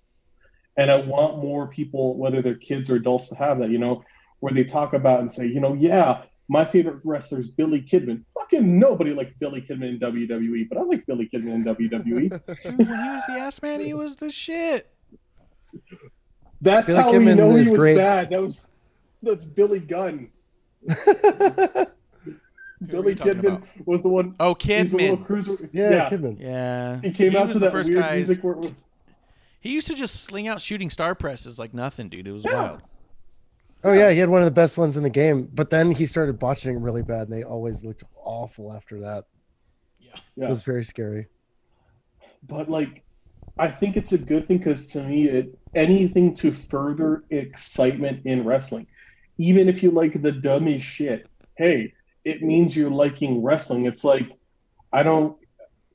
if we had a slump in, if this podcast were talking about comic books and we were talking about how, comic books have slumped and we're not seeing this, but there's some dog shit comic that we all hate, but people are now going from there to read other comics. Hell yeah. Yeah. I'm so happy to hear how Squirrel Girl's going to like beat the shit out of Thanos, and did beat the shit out of Thanos. I'm cool with that. Let this happen so that we can hear more, and then let this keep building and growing, Yeah, absolutely. That's a good point. Yeah. Conversation is good. I do have a bottom. We're going to go through our tops and bottoms, Chop, and then we'll see if there's anything we missed that you want to touch on, okay? Yeah, sure. One of my bottoms of the week with AEW was when they called that final tag match a tornado tag, because I think it drew unnecessary attention to the fact that none of their matches have rules anyways, or tag matches at the very least. And it also drew attention to the fact that you could do this whenever you want, but you don't. You know what I mean? Like, it's not like you guys are saying we don't do tornado tags here because we have our own stance. It's, oh yeah, we can do that sometimes when main eventers want to make sure that people don't complain about their main event. But for all the other ones, we'll just do regular, and then will pretend anyways. You know what I mean? Unnecessary attention. I agree. In a sense, I do. But I don't know. I'm always a fan of tornado tag matches anyway. I wish that was more of a semi-standard thing. I know you can do more storytelling in a traditional tag match, but sometimes, especially with this company, if they're already going balls to the wall and going crazy anyway and throwing the rules out the door anyway, then do more tornado tag matches. Why not? Yeah, they should all be tornado. Or they should say by default it's a tornado tag match. And then you have guys like FTR come in and say, we want classic wrestling style wrestling tag rules. And then you have a tag rules match. You know what I mean? Like, yeah, make that fine. the outlier instead of the standard. Yeah, 100%. Say all of our tag matches are tornado. And then you have FTR going, I'm not being in a ring in there unless you guys have fucking rules. And so it's like, all right, this is going to be a different kind of match. It's going to have rules. Like, fucking just lean into it. I agree. I've been saying that since the beginning, though. They should have more of a, I don't know, like an actual fucking rule set, but, they don't have to say we're doing WWE rules or we're doing New Japan rules or something like that. Make your own rules, but make them standard, make them visible, make sure everybody knows what they are, and then follow them. If you want to get goofy 100%. with the standard way wrestling is done, I'm fine with it. But just make sure it's clear so that everybody knows. It's like those trampoline basketball games. I get it. This is basketball with trampolines. I'm going to expect something different from this. And then when I see regular basketball, I go, oh, this is traditional basketball. That's all I had to say about that. Drew unnecessary attention to their lack of rules in general. And I was like, guys, just fucking lean in. Clump, what say you? For a bottom? Yeah. Darby Allin. I'm getting really tired of Darby Allin really rapidly. And this week more so. I didn't like the Darby segment. I like thumbtacks. I like, death matches. I watch BJJ on YouTube all the time. I love or BJW wrestling all the time. I just seeing Darby Allin come out, seeing, we're going to do thumbtacks on a skateboard, the skateboarding BS. I'm tired of Darby Allin, dude. I think he's rapidly becoming my like a bottom whenever I see him, where I just kind of get frustrated, like, oh great, this again. We can do more, I've stopped feeling excited about him. I do feel he's pretty much, you know what you're getting when he comes out. I did not like the finish. I didn't like the thumbtacks on the skateboard and then just scraping it, like doing that fucking slide on Ricky Starks. I felt like that was unnecessary and could have gone a lot worse. Yep. So that was one of my bottoms for this week too. Was it? Go ahead and talk about the Darby Allin spot with the skateboard. As much as I liked Darby when I first started watching AEW, I kind of agree with Clump. He's kind of souring on me in that he doesn't seem Don't call me Clump. Yeah, Clump. Sorry, he doesn't seem to want to care about himself or anybody that he's working with. He takes a lot of unnecessary risks, not only with his own body but with other people's, and I think that's pretty fucked up. Especially what he did to Starks, because that spot with the skateboard, there's not really any way that goes well. Because if he lands solid right on the flat of his back, I mean, he's going to stick those things really deep in there. But the way he came in and hit over the top and then scraped him down, it's almost worse. I mean, you're dragging those things down his entire back. Yeah. It was ugly, and I didn't like it. And I'm pretty sure Ricky Starks didn't like it very much either. I get the use of thumbtacks. Go ahead. I was gonna say, I get the use of thumbtacks. Because with so many weapons you use in deathmatch wrestling, they're all things that look shitty but can't hurt you. Like, right, it's gonna hurt, it's gonna bleed, it's gonna look messy, but it's not gonna put your ass in a hospital. That is something that could have put him in a hospital, because that scrape like that, those are deep enough that you could create lacerations that could reach muscle, that could need stitches. If he landed flat on it, like, you always think of like Edge or Mick Foley, Randy Orton, where he took the hit onto the thumbtacks and he's just covered in thumbtacks on his back. Yeah, those are deep in, but they're little pinpricks, they're little needles. That scratch, that scrape, like, Jesus, dude, that's needlessly dumb and bad to me, and it doesn't even look good, because to me, the art of deathmatch wrestling is very similar to like how somebody would do sideshow freak work, where it's things that look bad and aren't. That's just bad. That's do something else, do something better. And if you're going to do this, you have people from CZW work on it. And what if he lost his footing and slipped and spun a little bit? Like, if that skateboard had gone sideways instead of straight, like, that could have been, you know what I mean? Like, if it gone circular at all, like, it could have just been so much worse. And it was like, lucky it wasn't. And Ricky Starks is such a fucking workhorse. When I was at the NWA TV tapings, he had more matches than any other wrestler on the entire weekend. In 3 days, he had 7 matches, maybe 8. I think it was 7.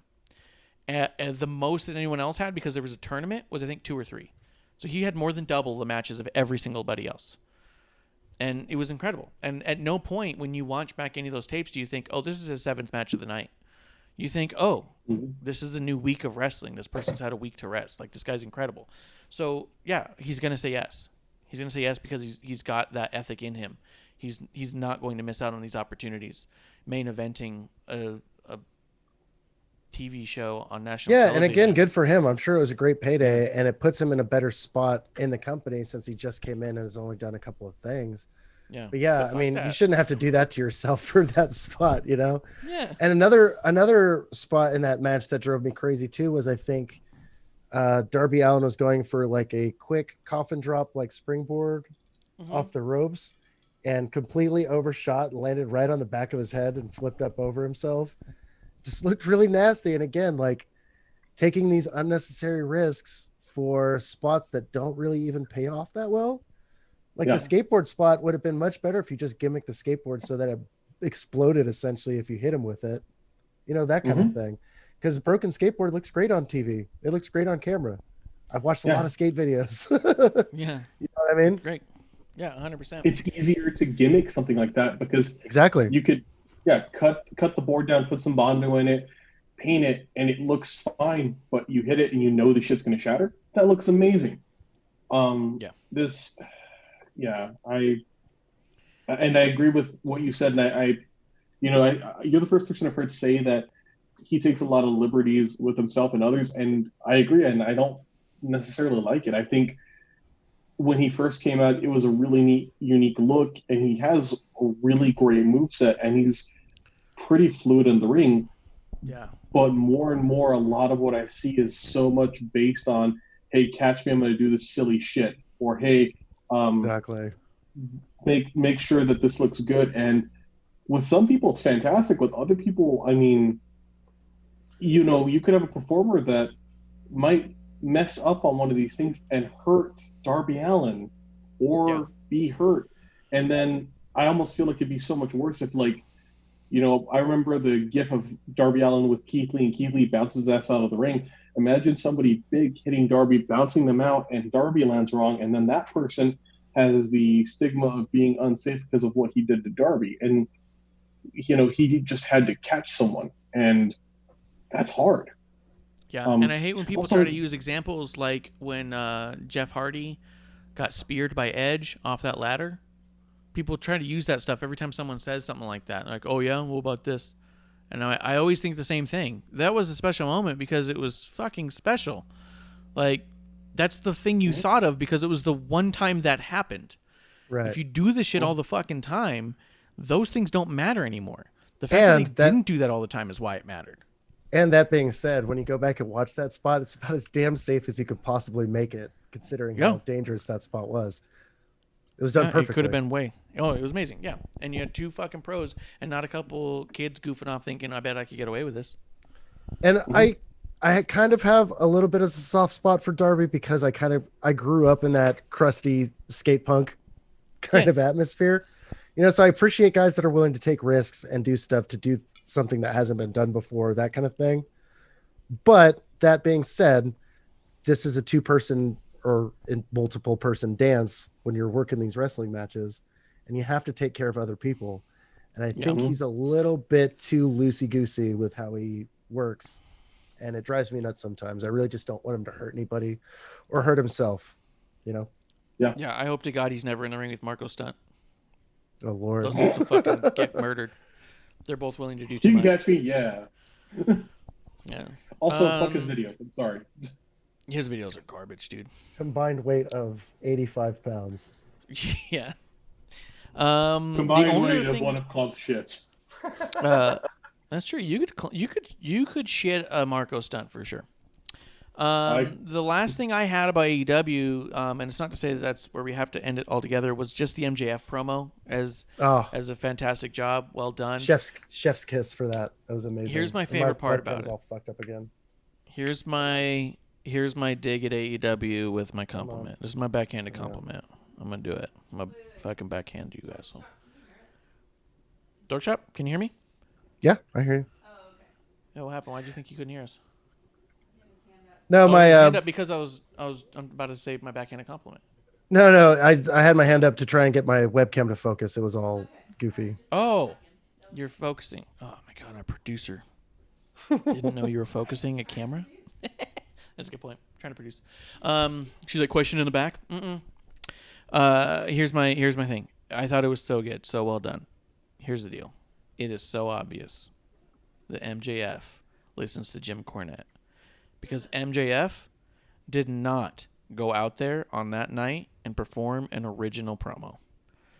It wasn't a scripted promo by Jim Cornette, but there were almost no lines that has not been said on Jim Cornette's podcast at one time or another about AEW. Really? And, oh yeah, every insult was an insult that Jim Cornette had said. Everything almost everything. It was like a collage to Jim Cornette, and what I loved about it is that crowd hates Jim Cornette, so it worked so perfect. It was so perfect.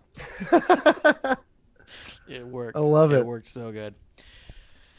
And what I love about it too is that crowd hates Jim Cornette so bad, and they just talked about how good that promo was, and it was Yeah, that's amazing then, because that makes MJF even more of an amazing heel. Then that's just perfect. A bigger even chef's kiss. Like exactly. I don't hate Cornette. I don't listen to his podcast. You know, I'll listen to shoot interviews and stuff like that. I think he's got an incredible mind for the business, so I have a lot of respect for him. I don't agree with him on a lot of things, but you know, that's his opinion, so it is what it is. I disagree with a lot of what I hear, but that doesn't mean I'm going to not listen to someone ever, because there's sometimes he brings up a point I didn't think about, especially when it comes to somebody who's been in the business that long. So mostly I'll just listen to snippets if something pops up that's really interesting that I want to hear. But that's amazing then. If that's what MJF was doing, that's hilarious. What was that last thing you said? The last line that I said? No, I said absolutely, like perfect to what he said. I listen to podcasts and I listen to other people because I want a new argument. I want a side I haven't thought of. I already know my own thoughts. I'm not looking for confirmation. I know my thought makes sense to me. So having a conversation with someone who agrees with everything I said, or listening to a podcast where it confirms everything I already thought, does me no good. So I enjoy listening to podcasts like Jim Cornette because I disagree with chunks of it and allows my brain to process the other opinion. You know what I mean? Right. With that in mind, I thought thing that came to... Go ahead. When you said that the first thing that came to my mind was, you've never had anxiety, have you? Me? I don't try, like, yeah, I know my own thoughts. I trust what I'm thinking. I got you. Yeah, I it's a bad mental health joke, okay, champ? Yeah, I think that what made it so good was that it was a promo he knew people were going to love. That he was going to say all the shitty things that people didn't want to hear about the company. And it was going to both get praise and get heat. And it all revolved around the same people who would do the exact opposite of whatever one they were doing to Cornette. It was so fucking... I would... As much as I kept thinking over and over again, yeah, but it would be stupid. I'm at the point now, I want Cornette in AEW so bad, dude. Because here's the thing. If Cornette came in, he would be the Eric Bischoff of AEW. Oh, yeah. And then you start the old school versus new school shit. You have Cornette take Jim Ross off commentary. Stop putting your sound bites over this bullshit. He brings in the Four Horsemen and said, you and I built the Mid-South. There's no way we're going to let them destroy the same area we built. You have them pull in FTR. You guys have been dying to hear from me, and I've got a thing to say to you. You know, like, do the whole thing, dude. Well, it looks like I have Goro arms. What about that picture? Nice.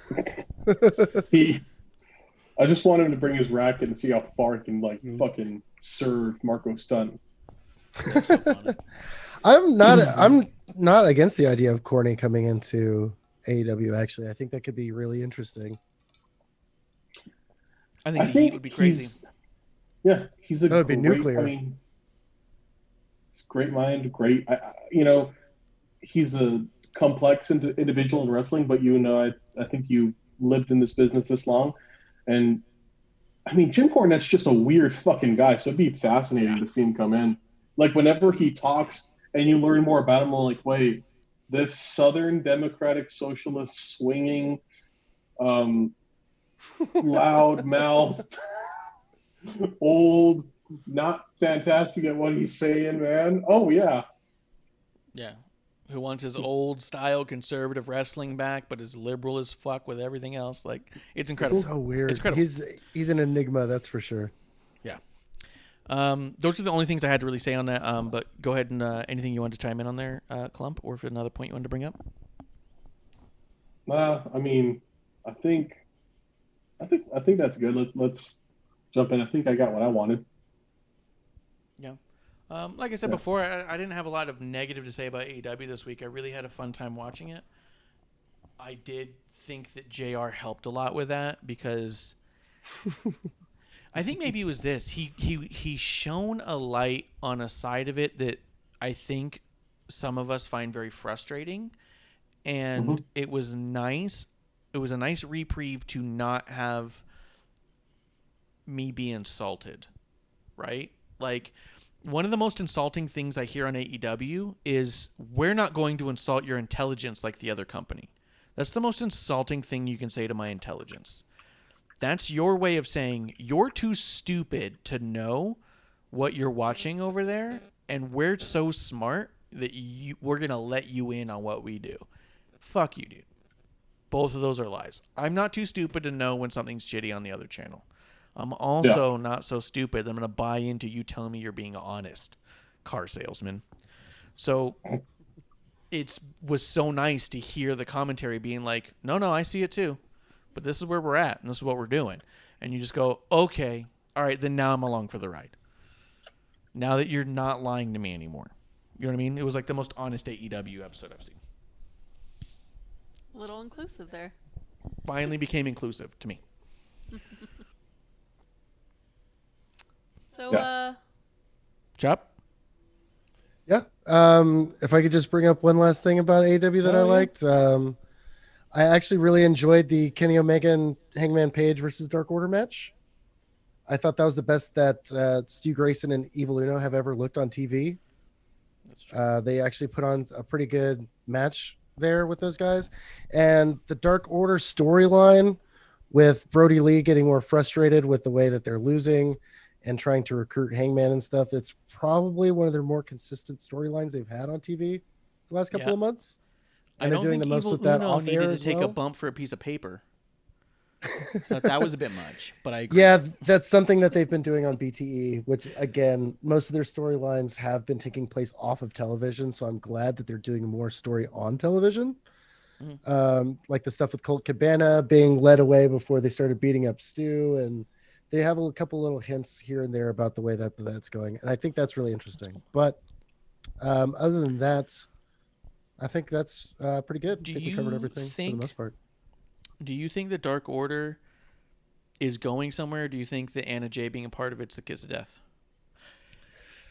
No, I don't think it's a kiss of death. I think that it's fine that they wanted to get, maybe some women on their ranks. I don't think Anna Jay should be the one and only if they're really going to go that direction. But it seems like they're trying to rebuild them again like they were right before the pandemic started, with Brody Lee coming in and being revealed and all that sort of thing.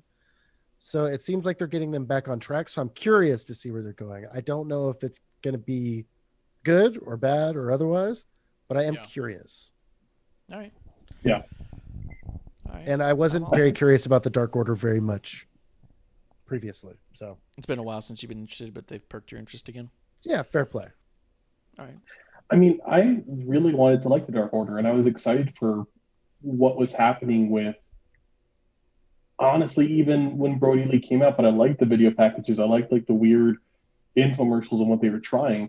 Yeah, I was into all that too, for sure. Yeah.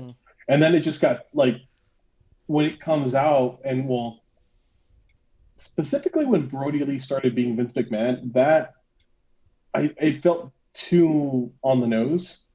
Yeah. Like they have backed off of check that though, which I'm thankful for, because that was a little much when they started, but they have backed off of that, which is, he's got more of his own kind of just angry asshole boss kind of character working now. So I guess it kind of works. Yeah. Yeah, which is good. I don't know. I want to see it build up. I think if you bring female talent in, do more with it. Make it like crazy. Like make it a wing, make it separate groups. Get Abaddon. Yeah, I do think that Dark Order is probably way too mild for what it could be. They should really push in, go in deep with this, make it a crazy psychopathic cult, maybe more like Sanity was, but maybe just a little bit less. But yeah, I think maybe that's the problem, is they're a little bit too vanilla for being a cult. Especially since they kind of go overboard with everything else that they do in the company. You'd think with the one crazy dark cult that they have, they'd really go off the deep end with it. They've been really tame. Yeah, which is strange. I think they deliberately diverted them away from certain things because when the idea of the Nightmare Family came about, I noticed the Dark Order kind of got kicked back or got kicked to the side a little bit in a weird way, because they were so bought into the idea of the Nightmare Family working, and it has not, Yeah. and it fell away. So I think so much of that talent could have been put into this, and I mean, wouldn't a neat Dark Order idea have been like maybe Brandy being brought in? Yeah, maybe so. Yeah. I'm gonna go ahead and stop it there though, because I don't want to go on for 40 minutes about the Dark Order because it's really not Right. that big a deal. I was just asking if Yeah, you I thought just they were wanted going to somewhere mention or that one time. Yeah. not. So, but outside of that, was there anything else AEW wise that either of you thought that we missed on that we really should hit on? Hmm. For this week, I don't think so. I think we pretty much Yeah. jumped on everything. I mean, they had that crazy tag match at the beginning, 10-man the match, best yeah. friends and the inner circle and stuff, but I think we kind of covered that too. Nothing really happened except for everything going off the rails. Yeah, Yeah. he was just off the rails from the start. But I will say that Trent Beretta probably takes one of the best ass kicking in wrestling right now. He always gets his ass beat in, and it looks believable and good. So yeah, and that I like sucks that. because he's like the actual star in that team. I know. I know, but he does a really good job of making other people he works with look really good too. So just pointing that out. For sure.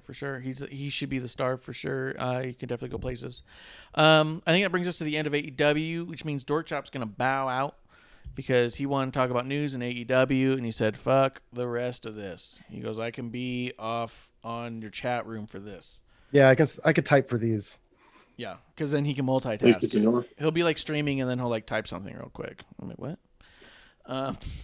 But thank you so much, Chop, for coming in, filling in for thanks for having me. Kevlar, as he could not make it. Work has been busy. He is a frontline worker, and you never know when that shit's going to spike, and this week was not a good week for him at work. So he's not had the time, and we appreciate you jumping in and taking the time and breaking it down with us. Dork Chop's all in. And go support his channel. Yeah, go ahead, subscribe to his channel. If you haven't, if you're still hanging out and you haven't subscribed to Dork Chop's channel, Dork_Chop is on Twitch. I've seen your Twitter, and I don't think it's worth it advertising. No, I don't use it at all, except don't? to Yeah, you don't even follow us post back. Twitch updates. Yeah, it's legit an auto service for your Twitch updates. So follow him on Twitch. That's where you can find him. It's where you can have the most fun with him. His chat room's great. You got little cartoon guys down there. Is my ref there yet? No, I'm working on that this week. All right. So That's I'll gonna have be it by dope. next week. So excited. Dork Chop, thank you for coming through, man. Appreciate it, guys. Always a pleasure. Thank Have a you, good dude. one. Thank Do it you again so much. sometime. Thank you. Cheers. Cheers, fellas. Cheers. Clump. Mhm.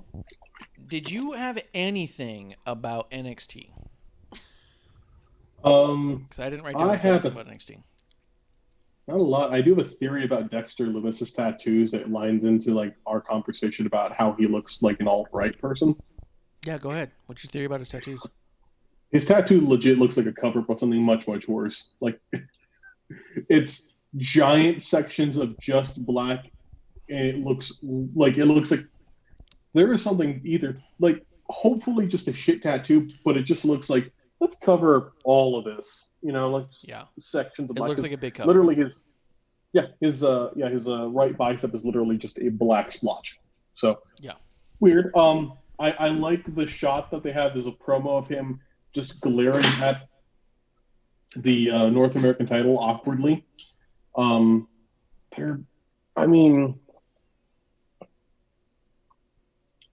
don't have a heck of a lot here. I'm looking through everything on mine. I didn't write down a lot. Yeah, other there than wasn't a that lot. about- I thought it was a solid show, but it was another NXT show. I think that their biggest problem is they're not standing out right now. They're putting on great matches. They have some storyline, but it feels like I could probably skip a few weeks, watch a week, and not have missed anything. Nothing about what they're doing feels must see right now. The biggest thing to have going for them is Adam Cole and Pat Buck. Yeah, which I'm more curious about that than anything, and they did have a cool promo package about it, which I liked. But apart from that, I don't think there was anything on there that really happened that I was all like, "Oh, we got to talk about that." it was surprising that they put Dexter Loomis over Thatcher and Balor toward the North American title.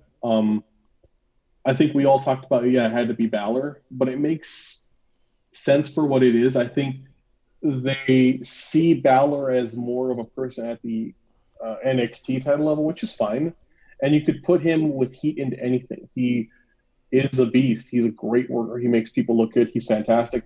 And the North American title is been served well in highlighting and building up more people to that next level. And I think I would have gone with Thatcher over Loomis myself. Yes. Yeah, 100%. But I think I would have as well. I just don't like Dexter Loomis's character. I'm not bought in. I don't think he's bought in, to be honest. I don't think he believes that character. It comes off like I wonder if like the goal of it is to be this creepy stalker character in some ways, but a creepy stalker character is always kind of and icky. But is it also made more so by just him being so stilted and uncomfortable in it? Does that make sense? Yeah. Yeah, I don't feel like he's really bought into it. I'm not really bought into it. I think in 5 years we're going to talk about how weird that Loomis character was when it first started. So, yeah. That's really it. I mean, I'm excited they're doing stuff with Bronson Reed. I'm excited to see where they go with him. I liked his video package. But as far as I want Bronson Reed to win it. Yeah, he's the one I want to win. I don't care who else is in that final match. I want Bronson Reed to take the whole thing, and I want him to be the next big deal. But at the end of the day, the reason we do top 5 and bottom 3 is because if there's not something we're talking about, we're not going to spend too much time talking about it. And if we didn't have any tops or bottoms that had to do with NXT, time to move on. Yeah, absolutely. We talked more about AEW because they had more things that impacted us this week, and that's a bottom line. That means this week, to us, regardless of ratings, AEW won because NXT didn't have enough talked about. Yeah, and I mean, in some ways, that speaks to if you like. I think we're going to talk a fair amount about Raw, which there can be bad and good. I feel like the biggest sin is being boring, and I feel like NXT was solid, but in almost a boring capacity. Yeah. They were just another wrestling show. They didn't feel like a special wrestling show. So that brings us to SmackDown, which I don't believe was just another wrestling show. There was a couple things that happened in SmackDown. Actually, I have 1 bottom and 2 tops for SmackDown. I'm going to start with one of the tops that I don't know if it's something you're going to talk about, because I know we're definitely going to talk about something else. Sonya brutally beating down Mandy Rose. That was a lot rougher than I anticipated it to look. I could tell a lot of it was makeup, but that was they went far into this one quick, and I can't wait to see Mandy Rose next because they're clearly going to give her a different look.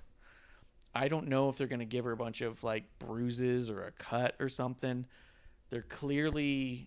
She's going to be either off TV for a couple weeks and we're going to see a different Mandy, or she's going to be back next week and she's going to be a beaten Mandy.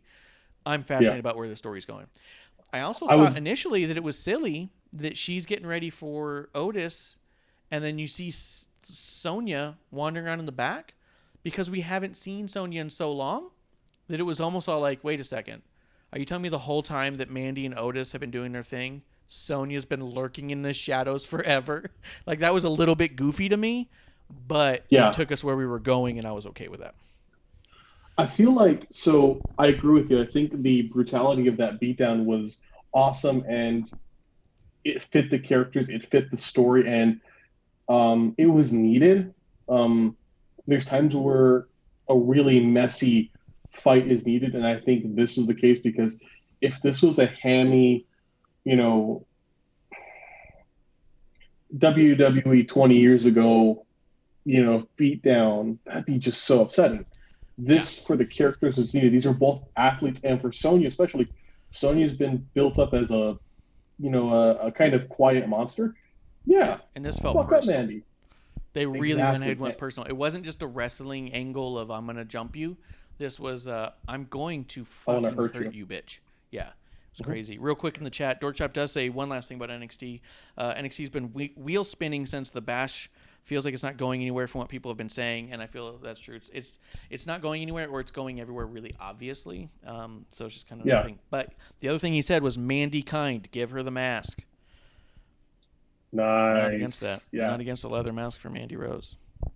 Also, I if Mandy Rose comes out with like a crazy mask and is all like fucked up, is Otis going to stay with her? Big questions.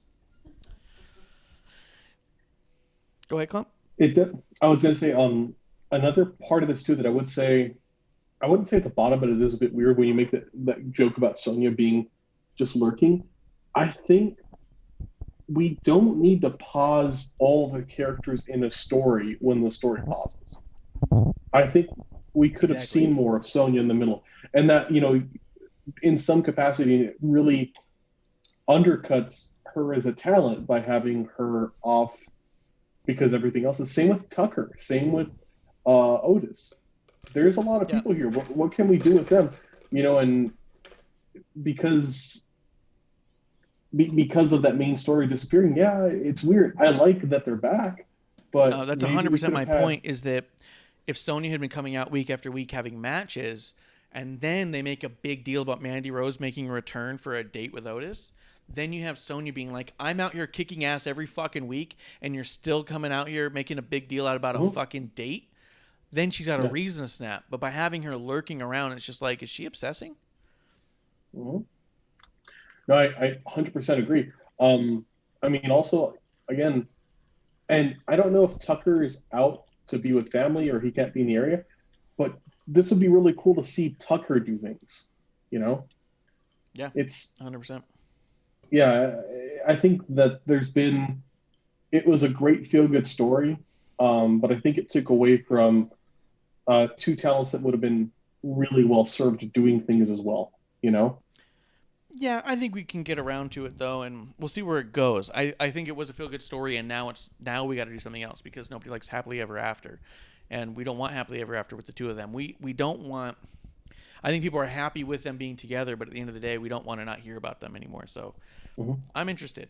That's all I'm saying is I'm interested, and I thought they did a great job filming it. I thought it was funny. They go back to the commentary table, and they're like, "That was a brutal assault by Sonya. This is absolutely insane. Kayla's on the scene," and they cut right back. Yeah. And Kayla's standing inches away from where the cameraman was standing before, being like, "Hey, I'm here. I just saw the whole thing. This is what's going on." And like, it was so funny how awkward that transition was into news report. But I liked it. About in. The awkward, the transition was weird, but yeah. Look, I do. Go ahead.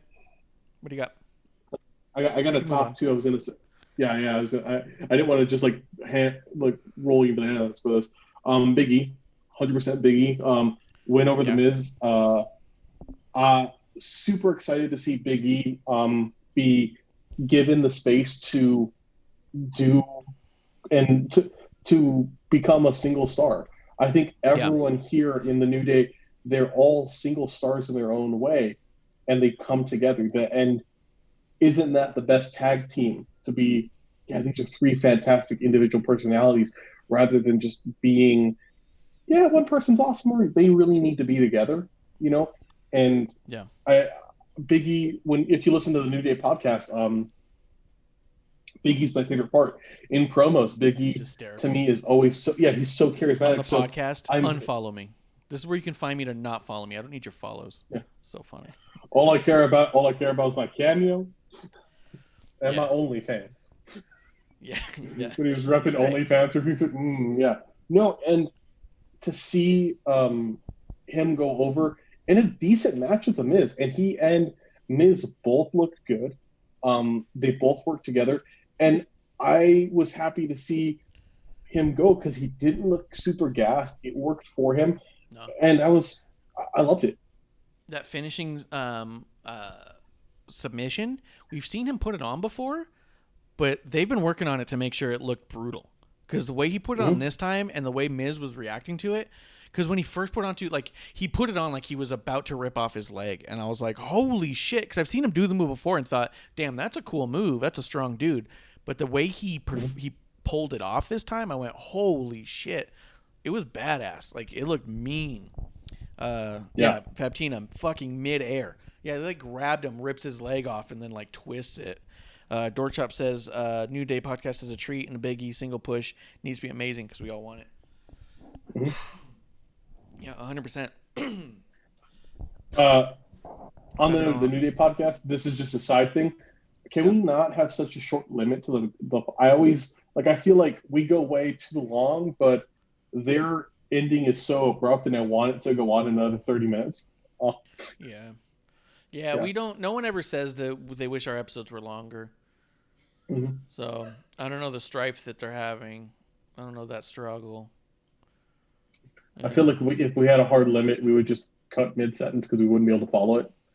I have thought about, and I'll throw it out there just because if somebody wants to comment and tell me, I have thought about we can do these recordings and let it be however long it runs, and actually just putting out 2 separate episodes of part 1 and part 2, and putting out one on Wednesday and then one on Thursday morning or some shit, and so it's or Friday morning or something. I've thought about that as well. So, our run's a little long. Even Dorkchop, who's always hanging out, is just all like, "All right, guys, that was enough." He says he wishes they would release the videos too. Don't know why they only put out clips, put it on the network. 100%. I've been wondering it the whole time. I kept thinking, oh, well, clearly there's a video of this on YouTube or something. They're recording it all. Mm-hmm. And they don't. They put out clips for the advertisement for the podcast and then nothing else. So I told producer, hey, why don't you put out clips from when we're recording? I don't even get that. So all shit's on YouTube. Go ahead. Go to wrestlingontherocks.com. We got some highlights on Twitch. That's no. What? We got a few highlights. That's not the kind of highlight people want to see or hear. Well, okay. That's what we got. It's the best we got. That explains it. Also, you can find our shop. You can get a Pointless Aggressing t-shirt because I feel like I'm getting a lot of Pointless Aggression coming to me from the producer right now. Because there's a sale going on right now. There is 20% off. 20% off? What's it called? School's out? It's not. Shoot up? Summertime? It's on there. Go to our Twitter and you'll find it. I'll put up the link on the thing. Yeah, I'll put it up. Clump, I did have a bottom because I'm all in on the Big E thing, but I don't know what else you say other than he had a tremendous performance and stayed true to his character. Gulak defending Hardy's honor from Corbin seemed weirdly out of place, and I didn't need it. Yeah, as a 100%. As a side note to that, I did think that Hardy's promo was very heartfelt. It felt very real, and I was really annoyed at the internet wrestling community saying, "Can we just be done with this? Can we keep shitting on this? Move on." I was really annoyed by that because I don't know if you got the chance to watch the Chronicle or not, but I do think that if someone is speaking their truth, that there's no reason to tell them to get off your screen or that you were saved by Baron Corbin. Producer has a thing she wants to say about it real quick. Yeah, I completely agree, and we've both been going on about the new Jeff Hardy Chronicle, which we have yet to meet anyone who's actually seen it, because if you see it, you'll understand what he's gone through, his story, his current sobriety retirement run, which is really important when, he's pouring his heart out, and it feels like it's only a matter of time before he's going to say, this is it, this is my last match, or you know what, thank you so much, I'm out. And everyone's going to be shocked and say, oh, how could it be? We had no idea. There were no clues. There were clues. There's a whole damn documentary that wrestling fans just ignored.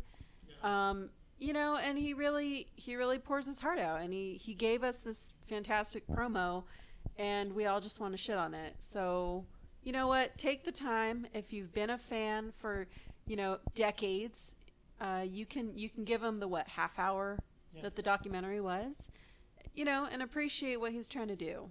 And that's all I got.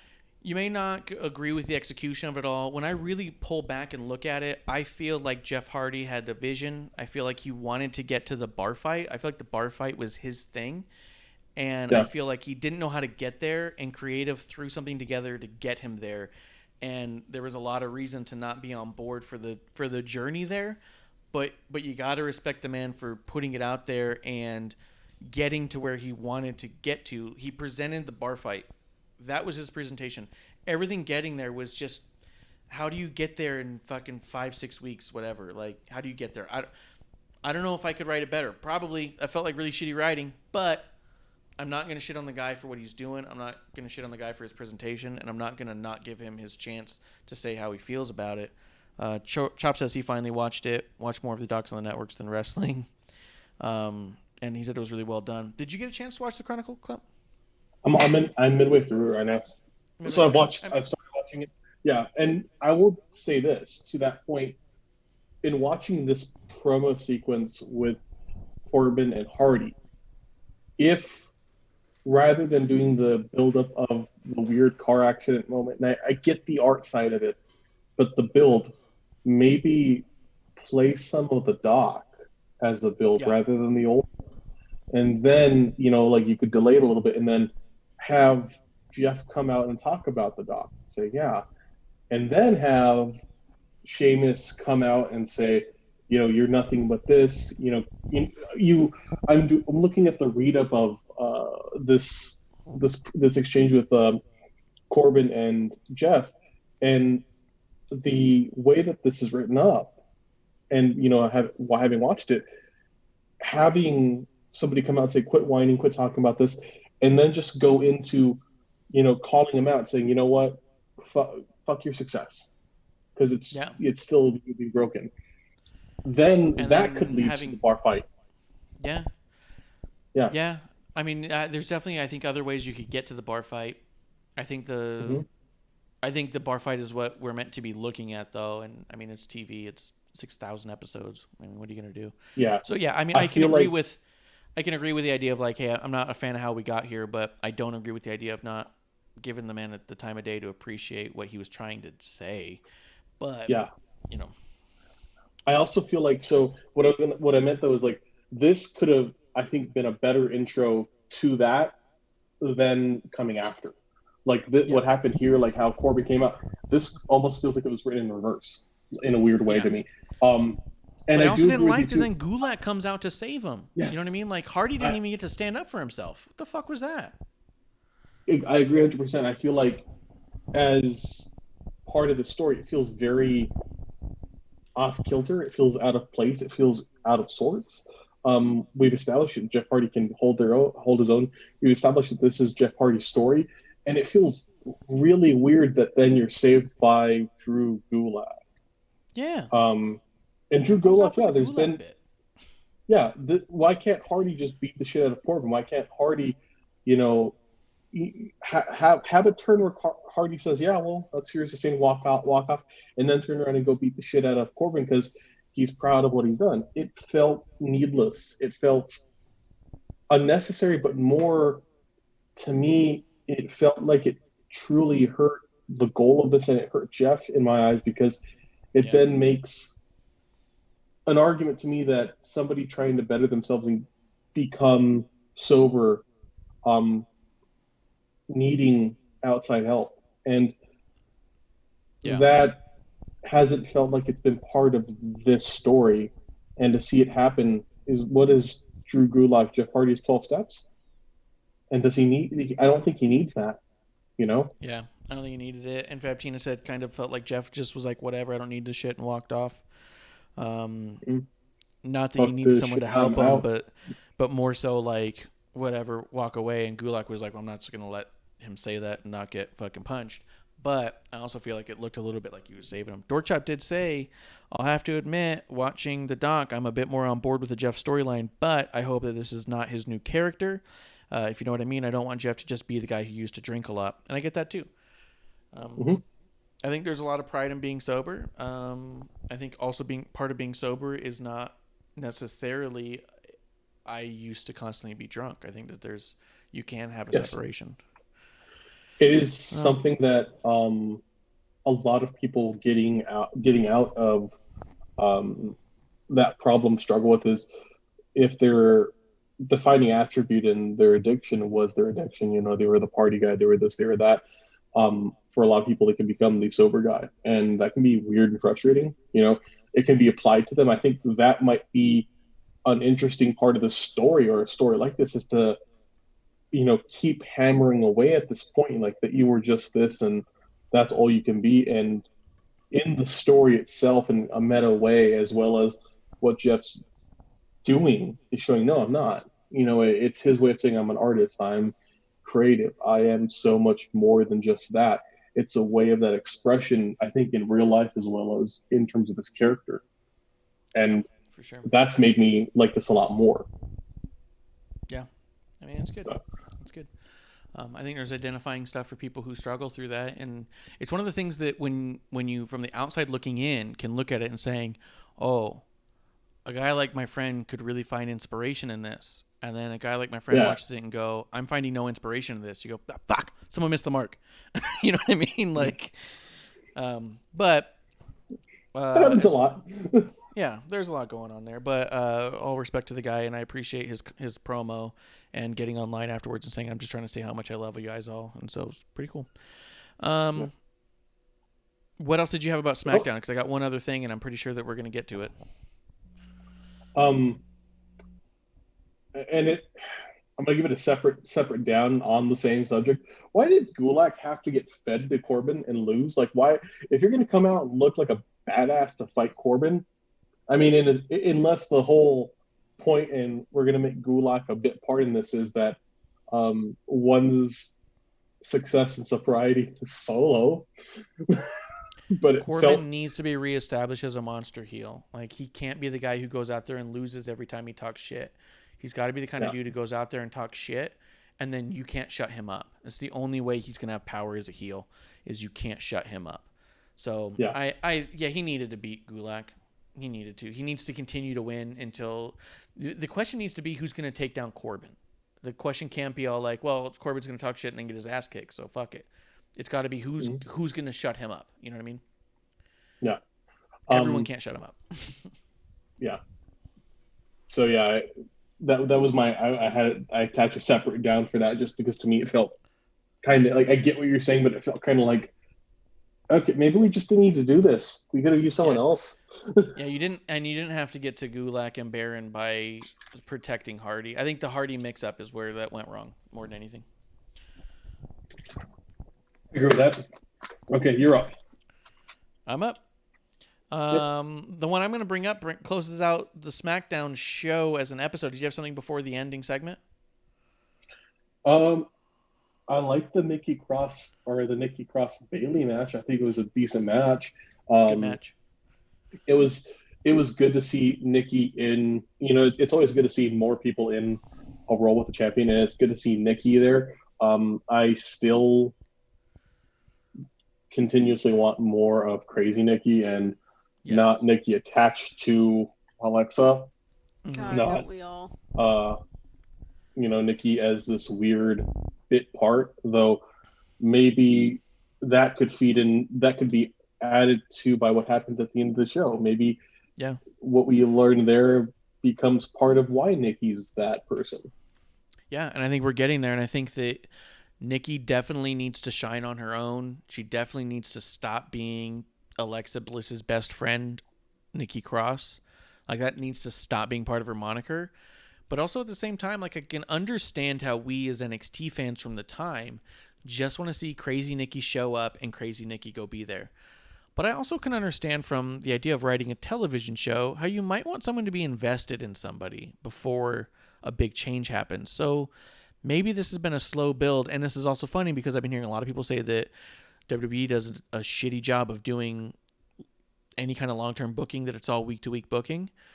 But every time I think about it, Jeff Hardy and Sheamus has been months. You know what I mean? Drew Gulak and Daniel Bryan was months. Now you got Nikki Cross starting to act a little funny. That's been a fucking year. You've got Sasha and Bayley. That's been several years. Like, there's plenty of long-term stories going on there. Mandy and Otis have been going on for almost a year. But all that aside, we are seeing enough about Nikki to think we might be getting Nikki to snap. And she pushed away Alexa and said, I need to be alone. Leaving Alexa Bliss alone in the ring when all the lights flicker. Before the last segment, we have someone in the chat. Someone in the chat saying stuff? Oh, Mark. Oh, okay. This is a good question for right now, actually. Yep. Let's see. Do you think they will have Sasha versus Bayley while they both have individual belts, or do you think one will lose their belt before they face off? We were talking about this a little bit last week. Survivor Series traditionally has been champion versus champion.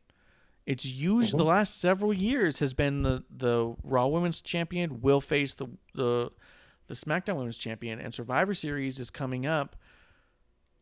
Right after SummerSlam. There's SummerSlam, and then there's Payback, and then there's Survivor Series. So I think it is a really good question. I think you can go either way. I think you keep them together as champion and have their first match as champions be at Survivor Series, and you have them play off like they don't want to do it, and that's where you actually start to build the rift that makes them lose the tag title, which starts to tear them apart, which leads to one of them losing their title, maybe both lose their title, and then we somehow get ourselves to a big fucking Mania match. But I think the first match, you absolutely force them in a match at Survivor Series. That's how I think. What do you think, Clump? I think, to me, I like the idea and principle of that we have the champion versus champion, both people having belts going at it. I think, to me, it would be a more interesting and better feud if it were for one belt. And in part because of how long that would be out. That's November. That's a long time for this. And while they're both, in my eyes, great holding belts, I kind of want Asuka to have the belt again. And I want Sasha and Bayley to be feuding over the SmackDown belt. I'm okay with Sasha and Bayley going for that on SmackDown. I like Bayley holding a belt long. In my view, I think it would be more interesting and maybe a better, more interesting split if you had Sasha turn face, Bayley maintain being heel, which I think we're going to get into more as we on the show, and them both going for one belt, And in a sense, maybe you could still have that on Survivor Series. Yeah. It's traditionally champion versus champion, but have that blood of it. I think you can have Sasha and Bayley feud at Survivor Series, and it can lead into a rift between them, and you can have Asuka then abruptly lose the Raw Women's title to Asuka, and then you have Sasha on SmackDown with Bayley lose the tag titles, and have Sasha be the one who gets pinned, or have Bayley be the one who gets pinned. Somehow Bayley interferes, and that's how Asuka's able to get the win on Sasha. Then you have Bayley lose the titles, and now you have Sasha saying, "You've taken everything from me. You made me lose my Raw title, and now you couldn't even hold up your end of holding on to the tag titles. And you're just sitting here walking around with that one title that you don't even deserve because you keep losing." Mm-hmm. And build towards a big match for the SmackDown title. Yeah. To me, that would be more compelling. Yeah, 100%. But I think that you can have them champion versus champion match as a way to lead into how do you get this team, which is so closely tied together, to actually start to have cracks in it. And I think that forcing them together at Survivor Series is a cool way to do that. That's how I feel. Is it possible that they could have a feud without titles that's such a deep, in some ways, maybe that's possible, where they both force each other to lose it, and it's a feud for no belts, which I could see that happening, kind of like how, and this to me is almost poetic because Shawn Michaels and Triple H are such big parts of NXT, and Triple H is such a big part of the Four Horsewomen. Why not have how when Shawn came back, you had 2 years of amazing feuding and matches between Triple H and Shawn Michaels, and some of the more emotional matches that you're so much more invested in were matches no belt was involved. These are purely anger and hatred. I think they could hold that. I think they could, but I think you have to use the title to get them to that level, right? They have to feud over the SmackDown title. Someone has to win. It has to break the other person's heart. And then once that person originally loses the SmackDown title, then now you have 2 people titleless who still hold a fucking grudge. I don't even give a shit you lost your title. You're the fucking bitch, you took it from me. You know what I mean? Then you can start building into these blood feuds where they can be in a Hell in a Cell for no fucking point. just because they hate each other. You can definitely do that. You know what I mean? Yeah, I can see that. Cool with that. But that does bring us to Alexa Bliss being left alone in the ring with the Fiend, who holds up his hand with the hurt fingers and applies the mandible claw, thus killing Alexa Bliss. She's gone forever. End of story. I was going to tweet, "Let me in," and then I was like, "No, Yeah, no, he I'm can't not say going that. to." He can't say that to her. Yeah, I can't do that. Yeah, you can't say tweet "let that. me in" when you're mandible clawing Alexa Bliss. You can't get away with that shit. Well, I didn't, so Yeah, yeah. it's not gonna fly. It's self-evident. Like, it's already done, so you don't need to. Yeah. That happen. Exactly. It's already there. Yeah. It's like, hey, go ahead and open the door. Door's open. So here's all my theories. At first, I was like, oh shit, you have Alexa Bliss. She just turned evil. Is she Abigail? Is she Alexa Gale? What's going on? Is she just crazy? Right? And I was like, she's part of the funhouse.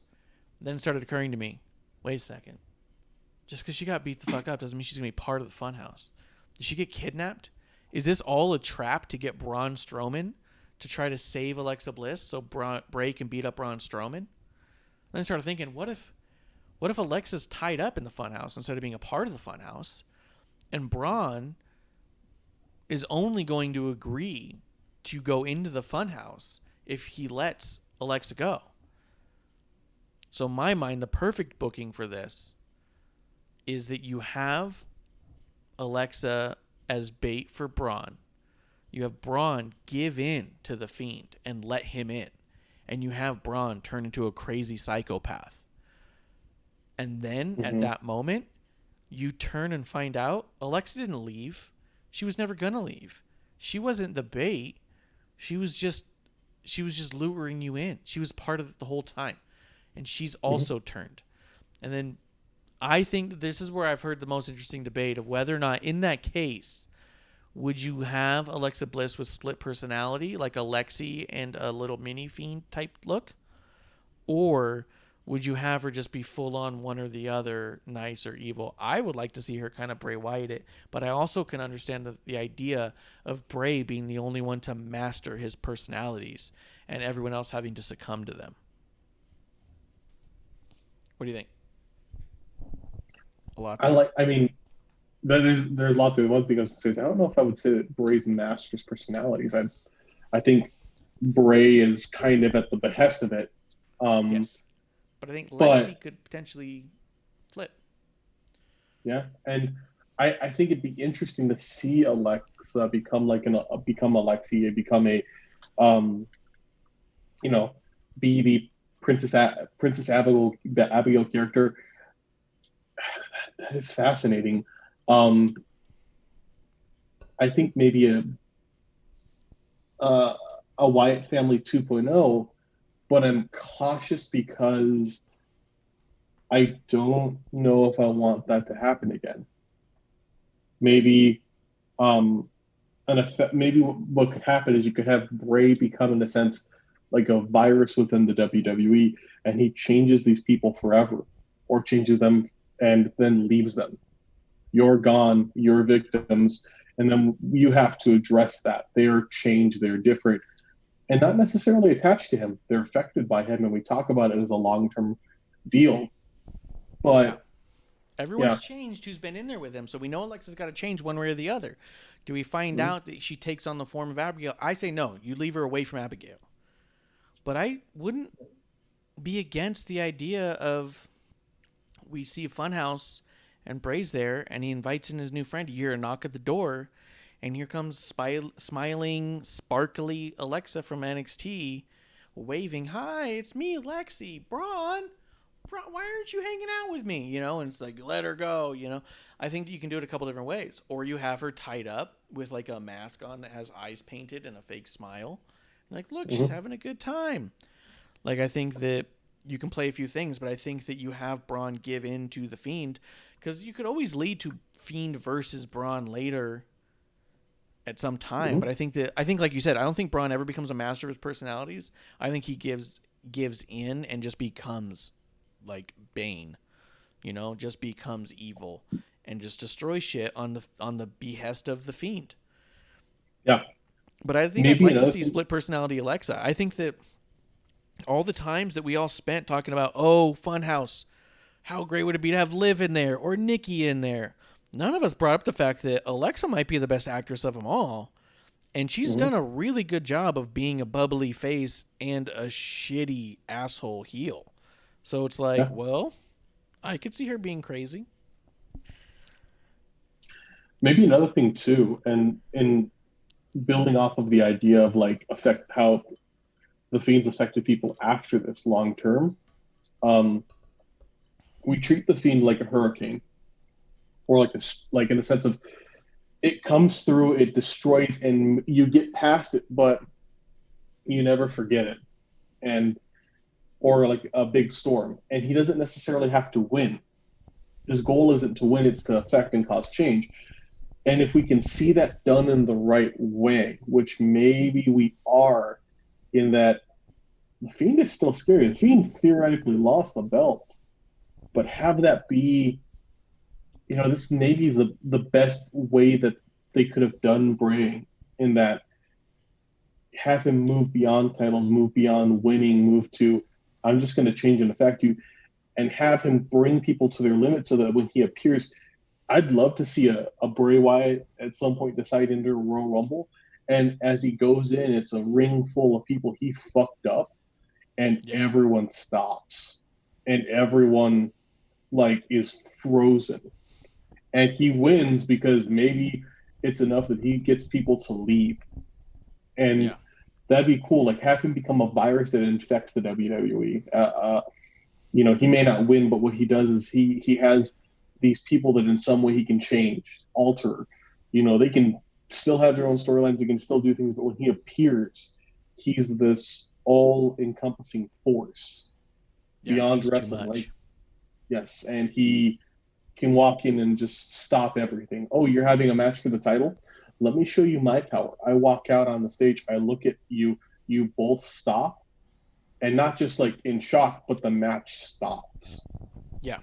And 100%. I think you go full on evil with Fiend with that, because we've had a nice break from him. We really haven't seen him since WrestleMania, except he popped up briefly in the swamp, and now Bray's like, well, now it's up to the Fiend, and then the Fiend's first move is he fucking attacks Alexa. He's trying to hit Bray or Braun the only way they know how to. Also, they're using Mixed Match Challenge as a storyline, which they had never done before. So it's a little interesting. What? I think what? Why? Because you just farted. That's neither here nor there. It's definitely here. You definitely farted. To be fair, I've let out quite a few, and they've been bad. Yeah, and Clump's not getting yelled at. This is bullshit. I've had a lot of angry stares. Okay. I've had quite a few. What the hell's wrong with you? Watch, I'll do another one and see. Yeah, get one out. All right. Oh, I heard it. That was good. You did? Yeah, that one picked up. Right. That one picked up. We got to highlight that one. Someone clip it. Hit the clip button, Chop. No. But yeah, so I'm really excited about Alexa being in the Funhouse in any capacity. Oh no. As long as it's played out well, we'll see how it goes. It's one of those things where it could be so good that you're just unsure. Clump's covering his nose. Well, yeah. No, that had force. There's a dumpster outside of a Long John Silver's. Yeah, that's for sure. That's a hush puppy right there. Dork Chop did ask a question. I don't know if you saw this. He said, did you see that someone paid for a $400 cameo video to ask Alexa out on a date? Wrestling fans are so cringe sometimes. No. She did not go for it. Yeah. And it was probably one of the shorter videos too. But she was really nice in it. I thought that was something to be notable. Because she also, here's the other funny thing. She also didn't have to take that dude's money. And I think that's hysterical. Because on those, you can let them expire or you can decline them. You can say, I'm not doing that, and give them their money back. She saw it and went, yeah, I'll tell them right now. Give me the phone. I need some new Disney ears. Yeah, I need more Disney ears, and this is what's going to do it. You know what? The next one, I'll stitch your name on the back of it. Doesn't matter. The way I display it, I'll never see it. Yeah, it was great. I loved it because it was so good. And yeah, knowing full well that she could have just been like, decline. She was like, no, Ref Sullivan. Dorkshot clipped it. There's definitely a clip there. We'll see how it goes. But that was it for me for SmackDown. I actually really enjoyed SmackDown on a whole. I thought it was very good. At the end of it, I was losing my fucking mind watching The Fiend come out with Alexa. I was very excited. What do you got there, producer? Real quick, this was, they did little snippets in the beginning, right? Or was that little promo packages right in the beginning again? They did that second or third week in a row. Yeah, I like that. I'm loving it.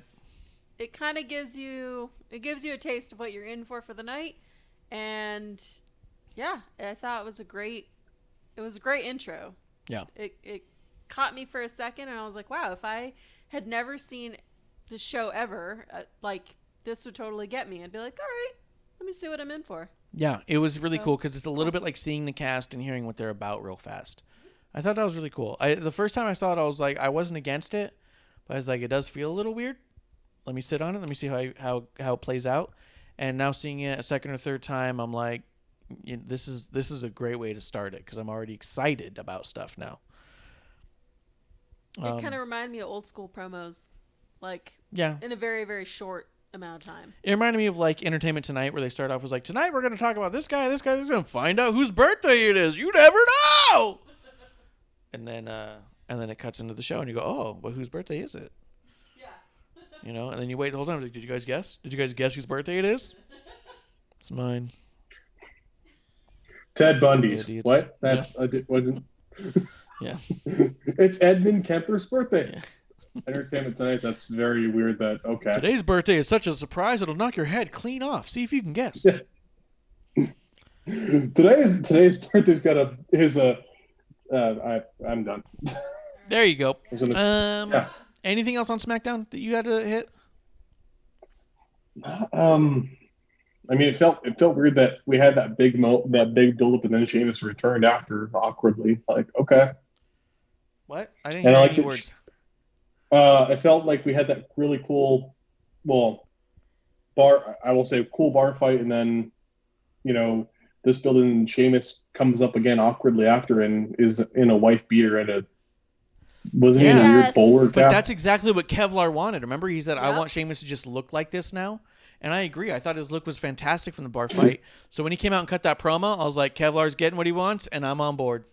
So I did actually like that. That's a good point. I liked that Sheamus came out dressed like he was before, and he goes, look, maybe I didn't win, but I'm a Peaky Blinder now. And you're like, okay, I'm in. Maybe yeah.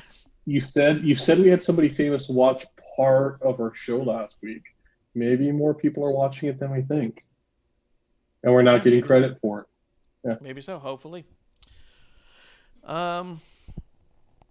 Let's see. That brings me to Raw. I'm ready to go to Raw. Are you ready for Raw? Yeah. Let's do Raw. I only have two things to talk about: a bottom and a top. I'll start with the bottom. Mm-hmm. So a little bit ago on Instagram, the new faction that was going to be announced, they showed a picture of them blowing up the production power supplies in the back and said that their name is officially Retribution. This feels very Page to me. This feels like Absolution. But my biggest problem with this faction coming in was just the idea that they announced there was going to be a new faction. They said, we are going to introduce you to a new faction tonight. And then they never showed the new faction. And then they were surprised by this faction attack. But they announced the faction was going to be here, who did all those things, and they were acting like they didn't know who it was, and it was a total shock. And I was like, you told us that you knew who they were. You know what I mean? Yeah, exactly. Granted, I didn't have a problem with the faction in general. I liked the idea that they were fucking around with all the production stuff, knocking over boxes, making headline news, box falls, news now. That stuff I was all okay with. I didn't like this mystery of who could it fucking be. The ones you said for us to watch. You told me to tune in and watch for them. You tell me.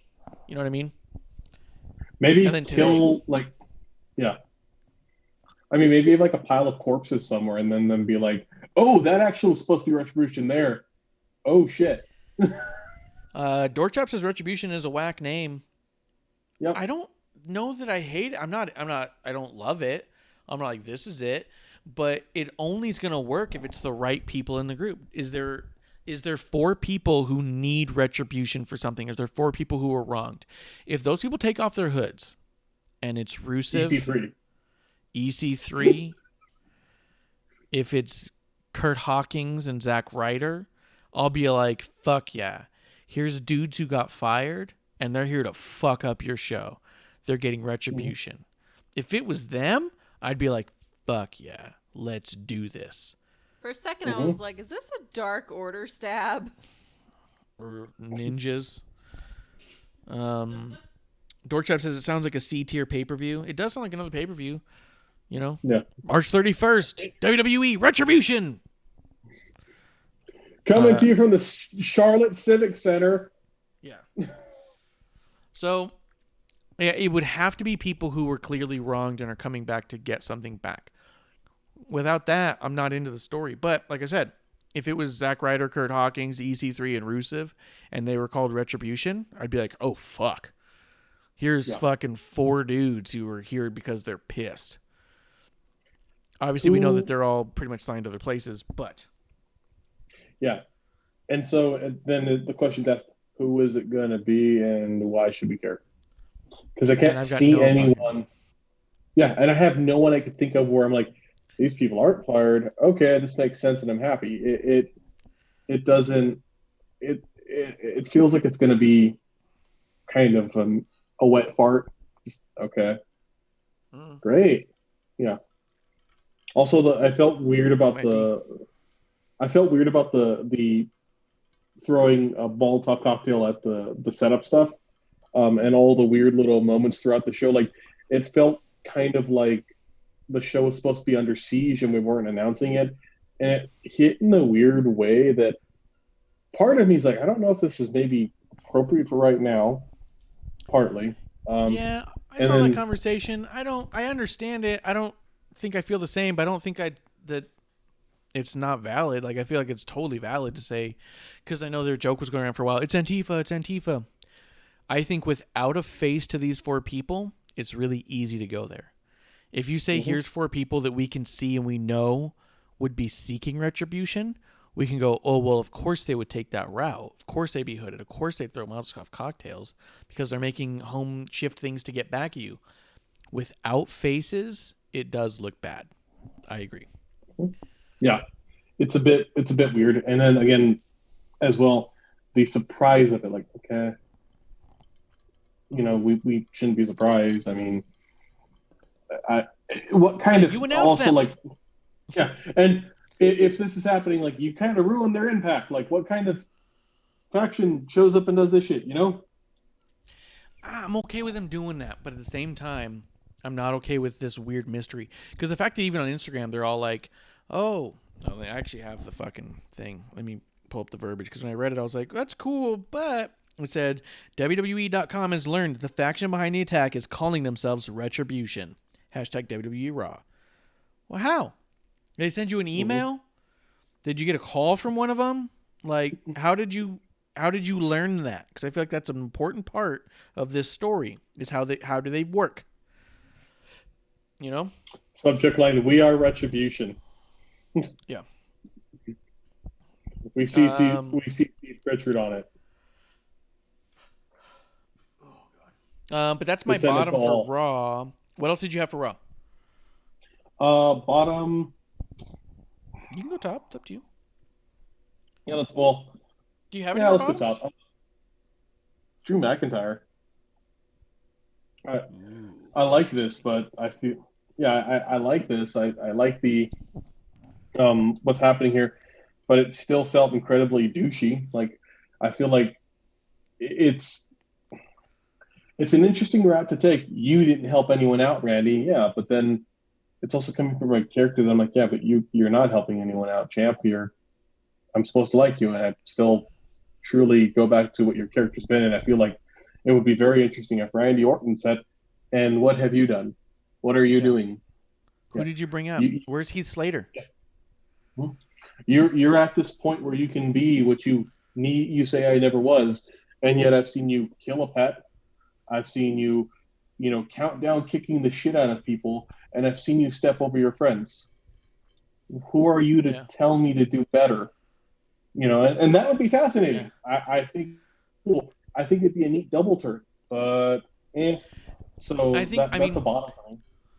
Yeah, because here's the thing: is I did think this. I thought this was probably the best babyface promo that Drew's ever cut, because he's saying he wants to be something better than Randy is. So if nothing else, it's introspective of saying, I don't want to be you because I could be. But he didn't quite say that.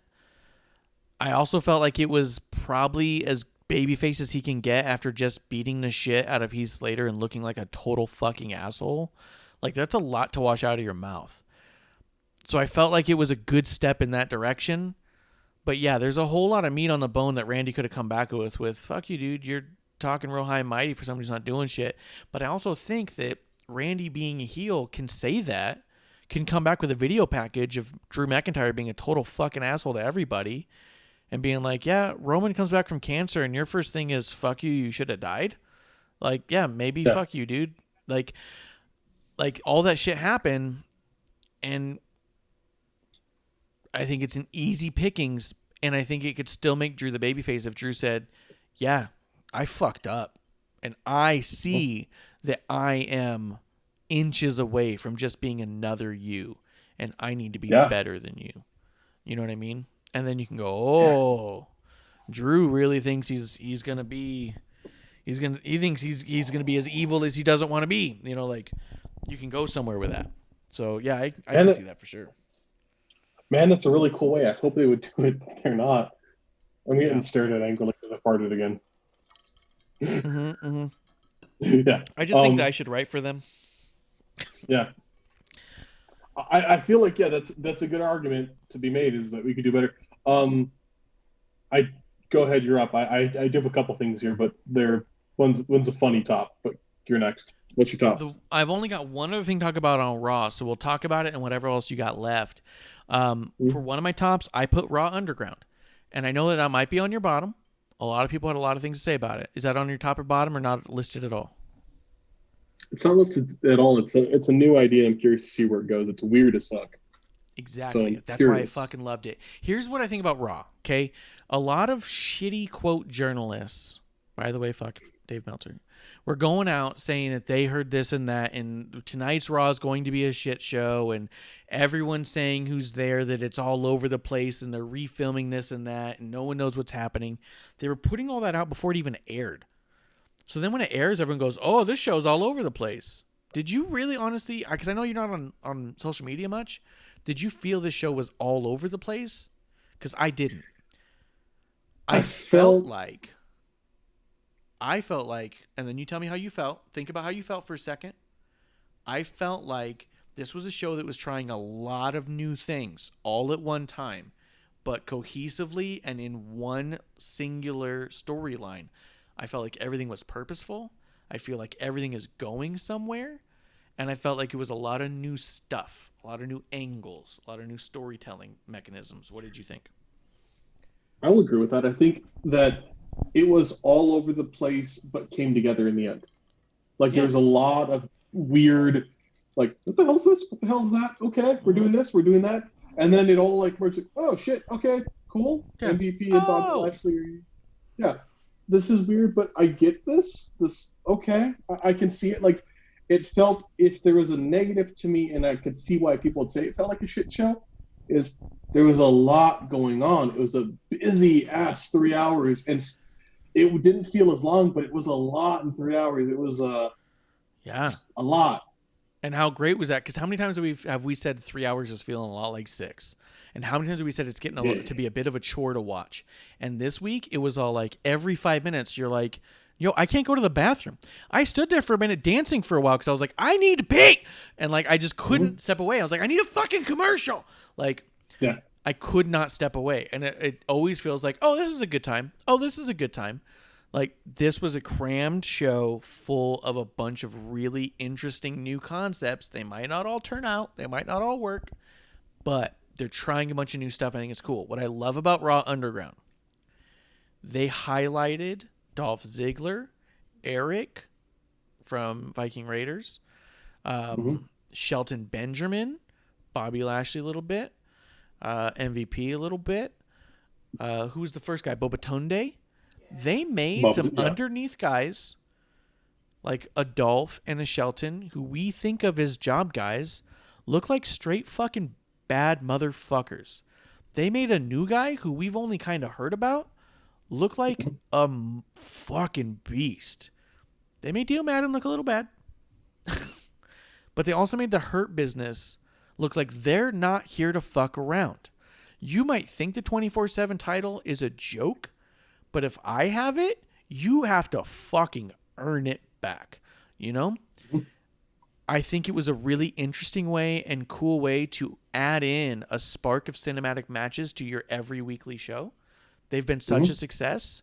How do we get cinematic matches in the WWE regularly without overdoing it? This was a perfect meet me in the middle compromise, halfway between cinematic match and in-ring performance, with trained people doing what they know how to do and looking fucking tough. Also, very believable. It's very believable Dolph Ziggler could beat the shit out of a guy in a fight pit, but maybe can't beat the shit out of Drew McIntyre in the wrestling ring. Because without rules, things are a little different. And without ropes, things are way different. You know what I mean? And you have an amateur style wrestler like Dolph, it's way different. Also, these guys had gloves on most of the times they were fighting. So they might punch you harder. A punch might knock you out in the underground, but it might not knock you out in the ring, because punching someone's skull with your fist breaks your fingers if you punch them as hard as you can. But if you're wearing a glove, you can knock them out and not break your own hand. I thought all of it was done so smart. I think, and I heard a lot of things comparing this to Brawl for All. No. I think. Not at all. Well, wait. Go ahead, be wrong. Go ahead. I think a fantastic thing for this would be, somebody said, hey, let's do Brawl for All. Well, let's do Brawl for All in the right way. Let's take the idea of Brawl for All. Let's make a UFC version of WWE, but with all the cinematics. Yeah, this is fake. We're going to see you fight your way to do the entertainment part of this, the live show. And with that, bringing all the cinematic, bringing all the fun that we can do here, because we don't have to have an audience. Let's make this like a Lucha Underground moment. Let's make this something where we can cut. Caught me off guard. That was impressive. I did not expect that one. I apologize. I did not mean. I heard his part online. I did not expect that. I thought it was going to be a lot less than that, and I was surprised. I was really upset the producer. And don't do any more, because the next one might be like way more. And clip it. That would be perfect. Continue. But 100%, anyone who thinks this is Brawl for All 2.0, you got worked. No. Because no one in there was throwing live punches. Oh, yeah, no. It's blood sport as wrestling. Let's make this silly. Let's make this awesome. Let's make it serious. I don't know, man. What can you do here if you're going to go all over the top? I want to see somebody toss in like a chair and have somebody beat the shit out of someone with a chair, but it's a work chair. Let's show AEW how to make a work chair. I'm going to break a chair over your head. It's a fake chair. And that might be too much, but do more. Make it, let's make this TV 14 for an hour, in a sense, you know? This looked like a Steven Seagal movie, dude. Now, I'll give this. The criticism I've heard the most, that I think has the most ground, is that those go-go dancing women had no business being there. Yes. Okay. Yeah. Okay, there's ground there. I'll say this. It provided a seedy atmosphere. Was it necessary to provide that seedy atmosphere? Is that the only way you can provide a seedy atmosphere? No. You don't need them. Nobody wants them. I think they'll be gone in 1 or 2 weeks. And I think that if that's all you think about and all you focus on, that you're going to miss the greater side of it. I don't think it's going to stay. I think be vocal that it's shitty and they got to go. Yeah. But they weren't the story here. Producer, you look like you got something you want to say? Oh, okay. Sorry, you just put the mic in front of you. I think I agree with that 100%. Is I think they were not necessary. I think it was kind of shitty. I think if I think of a reason why it's a negative on it is and it speaks to the whole weirdness, and maybe this could be part of the story, is why the fuck are we doing this? We're a company, we're corporate, and then It's great. have that kind of be acknowledged, you know. But the Producer brought up a I good feel, point. She said that she wanted to see a poker table in the back or a blackjack table in the back and plumes of vape smoke. Just have people smoking and gambling next to it. People holding money. You know what I mean? Like, that would provide a seedy atmosphere without having to provide a sexually seedy atmosphere, because there's poor connotations to that as well. Well, Producer wants to say something here, Clark. real quick, or I wanted to see people in like nice suits or women kind of looking like they're placing bets almost on the fighters. Like, I wanted just eye contact. It didn't actually have to be, you know, dramatic or anything, but just like little hints of like eye contact of like, oh, there's a deal. What's happening? Like, Yeah, two people look at each other and hold up a couple fingers, and somebody like taps their nose Yeah, or pulls their yeah. ear or some shit. And- Something that's obvious but not obvious. on the strippers for like a split second, I was like, where's Lacey?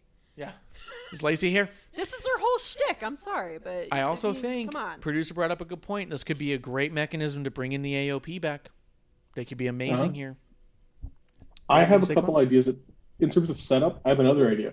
So I like that idea of the people Shoot betting. Russian roulette. You're gonna say shoot Russian roulette, aren't you? No. Okay. Because I want to do that, but I also don't want to do that because I think of the social distancing thing, which I do have a negative related to social distancing. But you could do this in a really clever way. Have it be a pit, you know, kind of lower down. Have it be where you can kind of see like what looks like staining, or it's kind of dirty. It's not dirty, but it looks dirty, you know. Cinematic. Have cameras. Have not your typical production cameras you see, but additional cameras. And then you occasionally can cut to people who are watching it like kind of how we're watching this, and they're kind of watching it in a suit or something and stuff, and they're putting money on something like that to make it seem like almost like a more corporate level of this, a people betting on this because they want to buy into this, you know, have it. And we might get there with MVP in charge. We could start seeing like VIP sections and shit. You know what I mean? Like we could easily get there. I think the other thing that But, people like, were being digital. a little harsh on it. Oh, digitally? Yeah. Yeah. I think the one thing people are being a little harsh on is this is the first time they aired it, and it was all of 10 minutes over the span of 3 hours. There's a lot of meat on this bone for them to dig into, and I think it's going to be a really good thing. I think it shakes up the feeling of it. Like you said, all of the last hour kind of flew by because it was shooting around. Also, how fucking clever. What was the one thing we kept saying about cinematic matches? You can't go back to the ring. The cinematic match has to be the end because you can't go back.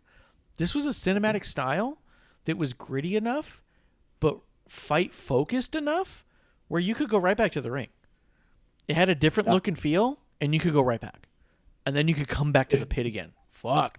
I thought it was executed so well, and I want to see where it grows from here. A couple things, Dork Chop in the chat real quick, just because we like to the chat, and then you say it, and then I'll let you have the floor again. I agree, if you're going to do it, go all in, being wild as shit. Just have the APA back working the security. That'd be hysterical. Just have them wrap their hands in rope, dip them in resin, and then broken glass, like in Bloodsport. If Bloodsport's doing that, I haven't seen the GCW Bloodsport, but if they're doing crazy shit like that, fucking sure, yeah, work it. What are you going to say? No, the Colin? movie Bloodsport. Oh! Movie Bloodsport with it. Yeah, that's what I was thinking of, like movie Bloodsport. No, but I agree with that. Like, have it be way darker. What I was thinking of is have people that go through this come up, and they could be, you know, they don't have to talk necessarily. Wow. I'm That- listening. I'm focused. You go. Good God. But have people like they don't have to talk. In a sense, they could be kind of beat down, but they come in and it's like, I went through that, and they're built up as this kind of monster. And then it could go back to that. You could have situations where people lose and get knocked down, and they have to work their way up, and it becomes How much like better does the Viking Raiders look now than they did even last week after being in a triple threat, Yeah. after having all those fucking pogo tournaments with the Street Profits? You know what I mean? You guys spent so much time shitting on your character, having turkey legs in a fucking karaoke car. And in this one match, I went, fuck, Eric's a mean piece of shit. That dude's a bad motherfucker. I mean, I And thought that Ivar's in a one bear. fucking segment. Yeah, and I- Ivar's a fucking bear. I want Bianca and Zelina both in there. Yeah. Oh my god. How many times? Like, how Throwing great would it her- be as a mechanism as a blow off, right? Taking No. her earrings off? Yeah. Oh my god. I want a match. I don't want a match with you. I want you in the underground. What? Yeah. You know what Yeah, I mean? yeah. This shit can't be on TV. No, this Yeah. this can't be with the audience. No, Yeah. So I did have a couple negatives. One Little thing, real ones. quick. The match I want the most in Raw Underground: Bailey versus Michael Cole. All right, you go. That'd be so good. I'm cool with that. You're like, I'll be back on the Bailey train. Yeah. And then for I'm down. SmackDown crossover, it's got to be Big E and Corey.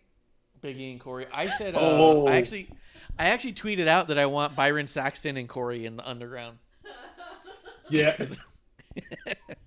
Just have Corey be like, I don't know what we got to do. I mean, cut Byron again, and you just see Byron fly through the frame and take out Corey, and you just see like shots of Corey on the ground being beaten down, more and more blood appearing as Byron's just crying and just Yeah. Did you you see Bailey, motherfucker. Bailey's tweet with Renee? Oh not yeah, she funny. said in the Underground for the best Bob and shit. Yeah. Go ahead. What else did you have? I'm hoping you bring up something because if you don't, I'm going to say it anyways. Social distancing and street profits, and why are we still Cannot putting stand them that through shit. crowds? Like Cannot it's stand them going through the crowds. to the point that like I was watching people go over wrestling who typically like the street profits. They're not bringing. Like, why the fuck are you doing this? Like, this seems so out of place in this time. It seems so dumb in this time, and it's taking away from people who like them because It's in your it feels so in the face of any positive way of doing this. Like, you've broken through and there's been too much people getting close in the crowd, but I know their talent. But when I see this, and it's just like, you're mocking this. It makes no sense. There's no reason to do it. It's upsetting me. Like, don't do that. And also, again, too, you're the champions. Why are we not seeing you defend the belts? Why can't we make teams to go against you? What is the point of this? So it felt just kind of wacky and dumb. Also, kind of funny, positive, negative. Positive, Nia Jax can't throw a headbutt, and we have proof of it. Yes. And negative is that entire Pat Buck thing, because what are we building toward? And I have a lot of reasons Where to the fuck see are we going this. with Nia? She's got a feud now with John Cone and Pat Buck. Where the fuck is that coming from? So I have a couple things I think that I really don't like with this. I feel the reason that they're pairing Nia with the men is more and more to add to the sideshow of what she is, rather than put her to the level, like put her back to developmental to work on things, because maybe she needs to do that, or put her in a different role or something. We're putting her to this like sideshow. She fights men because she's big, and They I blew keep off that whole seeing Shayna that. bit. I'd have been okay with her getting her arm broke by Shayna, but then they just went with a Yeah. John Cone and Pat Buck story. And the thing is, it's not even like when she was in the Royal Rumble and it was like her jumping to the men's Rumble and getting like beat down by Randy and them. It's her going after men, and it feels, this isn't necessarily my space, but it's something that I feel it's weird. I feel like maybe this would be done if it wasn't that she was 6 foot tall, 300 pounds. Yeah. They're not doing this story with Sasha. Yeah, they're not doing the story with someone who's smaller, and we have the things of talent. It feels like this is being done because this is we want to attract people by saying, hey, we have somebody different who's a person of size, and I really admire that. That's why I want Nia there, or Piper Niven, who's significantly better in the ring. I want to see people in that role who look different, who can show that you don't have to be a certain size, a certain build to be a performer. Yeah. But I feel like having Nia go against these non-performers negates the goal of that. Instead, we have, For sure. this big angry woman, and I don't like that, dude. I find I it am happy frustrating. And she's then somehow suspended. I hope that goes on for a while. yeah, I don't Pat ever know Buck when. also couldn't sell that headbutt. He got hit in the face, but you saw her makeup all over his jacket. Yeah, it was so fucking funny. Right. I want to circle back real fast. I'm just gonna say it. We don't have to harp on it. Montez Ford cutting that promo on Raw. That was Mhm. the most believable I've ever seen Ford. I feel Yeah, like that he is such a clown for so much that when he tries to switch it on and be serious, that the people who've already bought in are saying, "Oh yeah, he's serious now. I can take him seriously." I can't. I cannot take him seriously after he does a lot of the goofy shit he does, and then when he sounds Mhm. like he's trying to be serious.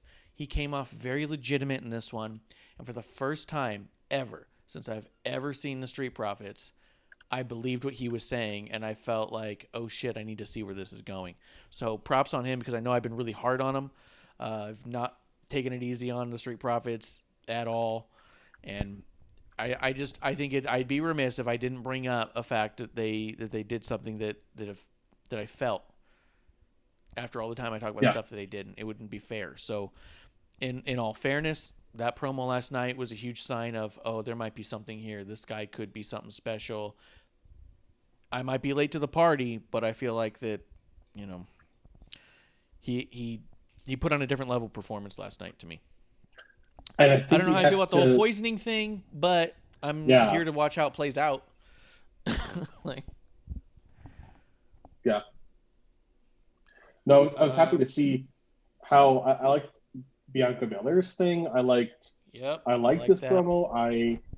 Um I Yep. think seeing more seriousness there, but yeah, it was such a weird like this has been going on for a minute. Why has I, I'm torn in many ways because it was a great serious promo, but then also like I don't want Bianca to be attached to them in this capacity of like don't fuck with my man because it feels weird and it Yeah, feels like she's so much more than that. Um, yeah, but they're not doing shit with her, so they got to do something to get her going, and yeah, we'll dude. see. We'll see how it plays out. Like I said, I'm here to see how it Yeah, plays out. I don't know where they're doing with it. It could be awful. It could be cool. I just think he yeah. did a good job I, on that. He did a good job playing it through. I just don't know what the I fuck's get happening that. with it. I do think Yeah. overall, Raw was an incredible show. I actually didn't find it a shit show at all. I thought it was incredibly captivating. Hmm. Producer wanted to bring up a thing. I have a top. Do you have any more tops? Did you have something you wanted to bring up, Clump, before producer brings up a thing? No, You didn't have any more tops? I did not. You? Okay, cool. Then I hope that she brings up the one I was going to say. Go ahead. Liv and Ruby. No, I was not going to say that. That was a fantastic one, though. That was Oh, so good. Yeah. and apparently a lot of people were shitting on it, but I thought it was so great.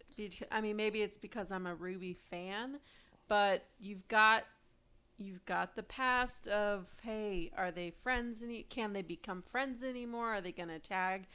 And then she cuts this promo that I felt was genuine, and she talks about their tattoos and their history, and then yeah, people shitting on it, and they tag up. I thought it was great. I thought, wow, we could actually see them together. Who knows if they get a new name? I did throw a survey up on Twitter, and people do not like the idea of a name change for them, which is Oh, fine. okay. Yeah, I got a few votes Interesting. said no, don't change it at all. But I could go with this because you've got a new Liv, you've got a face Ruby. Like, I am really interested in this, and I want to see, like, is Liv actually going to trust her? I am very surprised people weren't into this. For as much as they have a huge love for Liv, why not be super supportive and excited for Ruby? I mean, like, I think she's fantastic. She's great in the ring. She Mhm. was great on mic. I don't get it. I loved it. 100%. I'm trying to find this back and forth I had with a guy last night about it because was this? Oh, I think I'm right on the heels of it. Because I asked why people were talking so much shit about. Yep, here it is. What's the problem with Ruby's promo? I think it was fantastic, I said in this chat. Because a lot of people online were saying, like, oh my God, this Kevin Owens show segment is awful. Awful. And they're like, oh, thank God the Iconics are here to save it. And I was like, oh, that's crazy. We'll see what happens. As I was watching, I was like, this is fantastic. And all of a sudden, the Iconics came out, and I was like, oh no. Oh no, people were No, no, shitting no, on no. that? No, no, no, no, no, no. Yeah, I was like Seth Rollins. No, no, no, no, no, no, no, no, no, no, no, no. And so I asked. I said, "What's the?" Yeah, I said, "What's the problem with Ruby's promo?" I thought it was fantastic. The person responded because they had said they didn't like it, and so I was hoping to get their opinion. Like I said earlier in the show, I want your opinion that's different from mine because I know mine. The person said it was stupid and so out of character. She's a badass. Why have a woman crying? That feels lazy.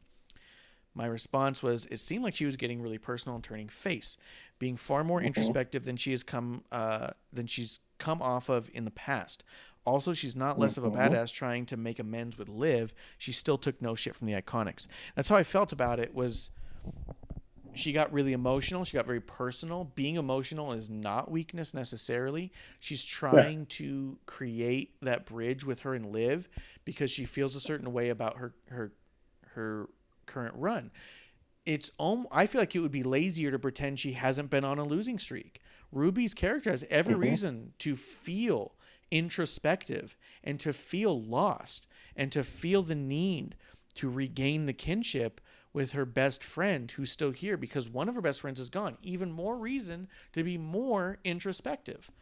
One of the three of us isn't here, and I've been shitting the bed every fucking week, and you're out here fucking killing it, and I fucked that up, and that is on me. And maybe that's because I had been saying that every time we saw Liv. I was like, God, this sucks. She keeps on losing. Like, what the fuck? Like, maybe it's because I was so pissed off and disappointed that maybe that's why I bought into it more. Yeah, I bought in entirely. It was a little scattered. It was a little like in your own head, but that's real, man. It felt very real. And I was in it. And then when the Iconics come out and do their shitty Iconic thing and Kevin Owens all like, hey, can we have technical difficulties on their mic? I love when the Iconics said, we want to be on your show. And he goes, I plan these things. So fucking funny to me. But then for Liv to grab the mic and said, no one starts a riot like us. And I was all like, fuck yes. It was just so well done. I thought it was perfectly done. I don't understand people shitting on it. What do you got to say, Clump? I liked it a lot. I thought the way that they ended it too, where it wasn't like a defined like, hey, we're back together thing, but it was like distance and we got to keep growing. It was perfect. I'm excited to see where it goes. I really did like the segment. I liked seeing Ruby in that vulnerable role.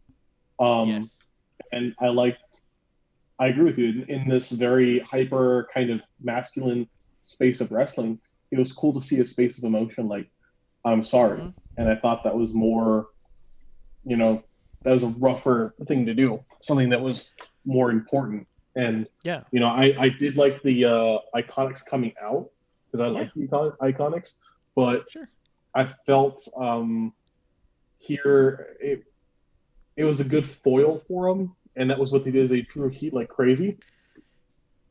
Which that's what they do. Agree. I thought this was the perfect spot for the Iconics, and I never liked to see him, but I thought I liked him here because here was Ruby again, opening herself up and saying, Liv, I fucked up, and I need to make this right with you. And then here comes the Iconics coming out talking shit, and Ruby going like, look, bitches, I wasn't trying to make right with everyone.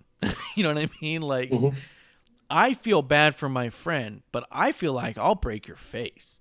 Like, she didn't say that, but she came off to me like a badass, not taking shit from the Iconics, but vulnerable enough to open up to Liv. And I thought it was a pretty cool fucking face turn. What do you got, producer? I also kind of felt like, oh, is this the shift where Liv takes lead, whereas in Riot Squad, Ruby took lead. So is this Ruby kind of bowing down and being like, you know what, I fucked up. This is your time, kind of like, let's do this. Like, what do you want to do, Liv? Yeah, let's do it your way. Really, turning the reins over, kind of. Yeah, it could be that for sure, but it also might not be. Like Clump said, I like that it was left up in a big question mark, and I like to see where that's going. I would like to see that. I think Ruby is coming back from a much weaker space, so having it be Liv taking lead because Liv's defined themselves so much more, then Ruby can define themselves in time, and keep growing. And I think that's a hell of a way to do it. I think we've all really been impressed with what Liv has been in the past like year. So yeah, we shouldn't kick them down. Not that it would be, but we shouldn't not put them in the back burner for this. Yeah, 100%. I'm going to say this because I think we'll probably be talking about it in the weeks leading up to SummerSlam, so I don't want to delve into it now, but Dominic versus Seth Rollins is going to happen at SummerSlam. I think I'm willing to sit on this for a week to see how we feel about it as it develops. I'm interested, though. But I do think the last thing that, if you don't have anything else, the last thing that I can think of that we didn't talk about that I think should not go unmentioned, and I like that this week I had a hard time coming up with 3 bottoms, and I feel like I didn't have enough room for all the tops. I felt like it was actually a phenomenal week for wrestling on all brands. Samoa Joe. Hell yes. Oh, we popped. We so popped. Oh my God. The second he's he's over there screaming at Tom. And how good is Tom Phillips, for fuck's sake? That dude, if he didn't actually pee himself, he probably puked that night just because he'd worked himself up. You know what I mean? That dude, Tom Phillips, did so fucking good. Yeah, I need you to be this level of scared. As Seth Rollins is screaming at him, Tom, and then go get him, Murphy. And and Murphy goes over there. Samoa Joe just stands up. At first, this is what I love, too. Samoa Joe stands up. Producer goes, ha, Samoa Joe's getting the fuck out of the way. And I was like, I don't think he is. And then he stands there. He looks at Seth. As he's looking at Seth and saying, you got a couple of options here. This can play out a couple of ways. And he starts talking to Seth, and he goes, you can turn around and get back in the ring. And he goes, or your boy here. And he fucking puts his finger right in Betty Murphy's fucking face without looking at him. And it's almost finger to nose. And he's just pointing at him because what he's telling him is, you're in my sights. Just because I'm not looking at you doesn't mean I don't know exactly where you are and exactly how to take you the fuck down. Like, that was alpha fighter maneuvering right there. I'm looking at you and I'm watching you. You're not safe. You know what I mean? Like, it was so fucking good. Yeah, and that was the other thing too. Seth, don't pick a fight with Joe because he'll kill your family. That's his thing. Becky, get the go bag. Get the Can go you imagine bag. Samoa Joe? Hey, Becky! Yeah. Oh my God. He's going to kick some stomachs. Calm down, champ. Okay. Oh. Yeah. No, Holy shit. I hope you don't got a staircase, pal. No. Yeah. No, but like, how fucking good is Joe, man? Even as the show opened, and I'll let you talk, and I apologize. Even as the show opened, it opened up and it showed the 3 guys there, Byron, Tom, and Joe. As soon as it opens, I was like, oh my God. And producer's like, what? And I was like, look at Joe. Just look at his fucking face. That's a bad motherfucker right there. That dude's he's so fucking perfect. He was just sitting there smug, looking. I'm here doing what I want to do. Someone tweeted a reminder of when AOP was trying to throw Rey Mysterio through the table, and he was sitting at the table, and they were like, get up, move. And he goes, I don't move. And they said, move. And he goes, here's the thing, gentlemen. If I move, if I stand up, it is not to get out of your way. It's because you two are done for. And they didn't say anything for a second. And he stands up, takes his fucking headphones off, and he starts looking at me, and he fucking does his nose like he's ready to fight. And Seth Rollins comes over and scurries him away. Don't worry about him. Don't mess with him. Yeah. The dude's legit scary. It's like the Samoan Joe Pesci. He's Samoan Joe Pesci for sure. Dorkchef says people demand more Joe. And the last thing I'll say before I let Clump take the floor for as long as he wants it. When we were at Royal Rumble weekend and we were staying in the same hotel as all the talent, Samoa Joe, when we were at the bar by ourselves, because for whatever reason it ended up that way, we were just at the bar by ourselves, Samoa Joe walked in, and I was all like, oh my God, it's Samoa Joe. He walked in, he looks over, he looked right at us, and I'm sitting there looking at him, and I'm just all like, because I was all like, so badly do I want to say, oh my God, Joe, I love you, sign my hat. And every look at him was all like, you just murder me if you want, I guess. Like there's I know nothing you're here. Not I acknowledge legit. you. Yeah. Yes. And he wasn't very. He looked at me. I looked at him, and I'm just all like, "Yes, sir." And he was like kind of your height. He's got that like look. he wasn't. Yeah. Yeah, he wasn't like taller. He was just he's menacing. He also looked like a really good dude at the same time. I was like, that dude takes care of his family. You know what I mean? Like, but go ahead, Clump. What do you got to say about Samoa Joe? Like, Samoa Joe. Like every time I see him, and I've loved him on commentary. I thought like him in this role on commentary has made me so happy. I'm like, okay, I'm cool with this.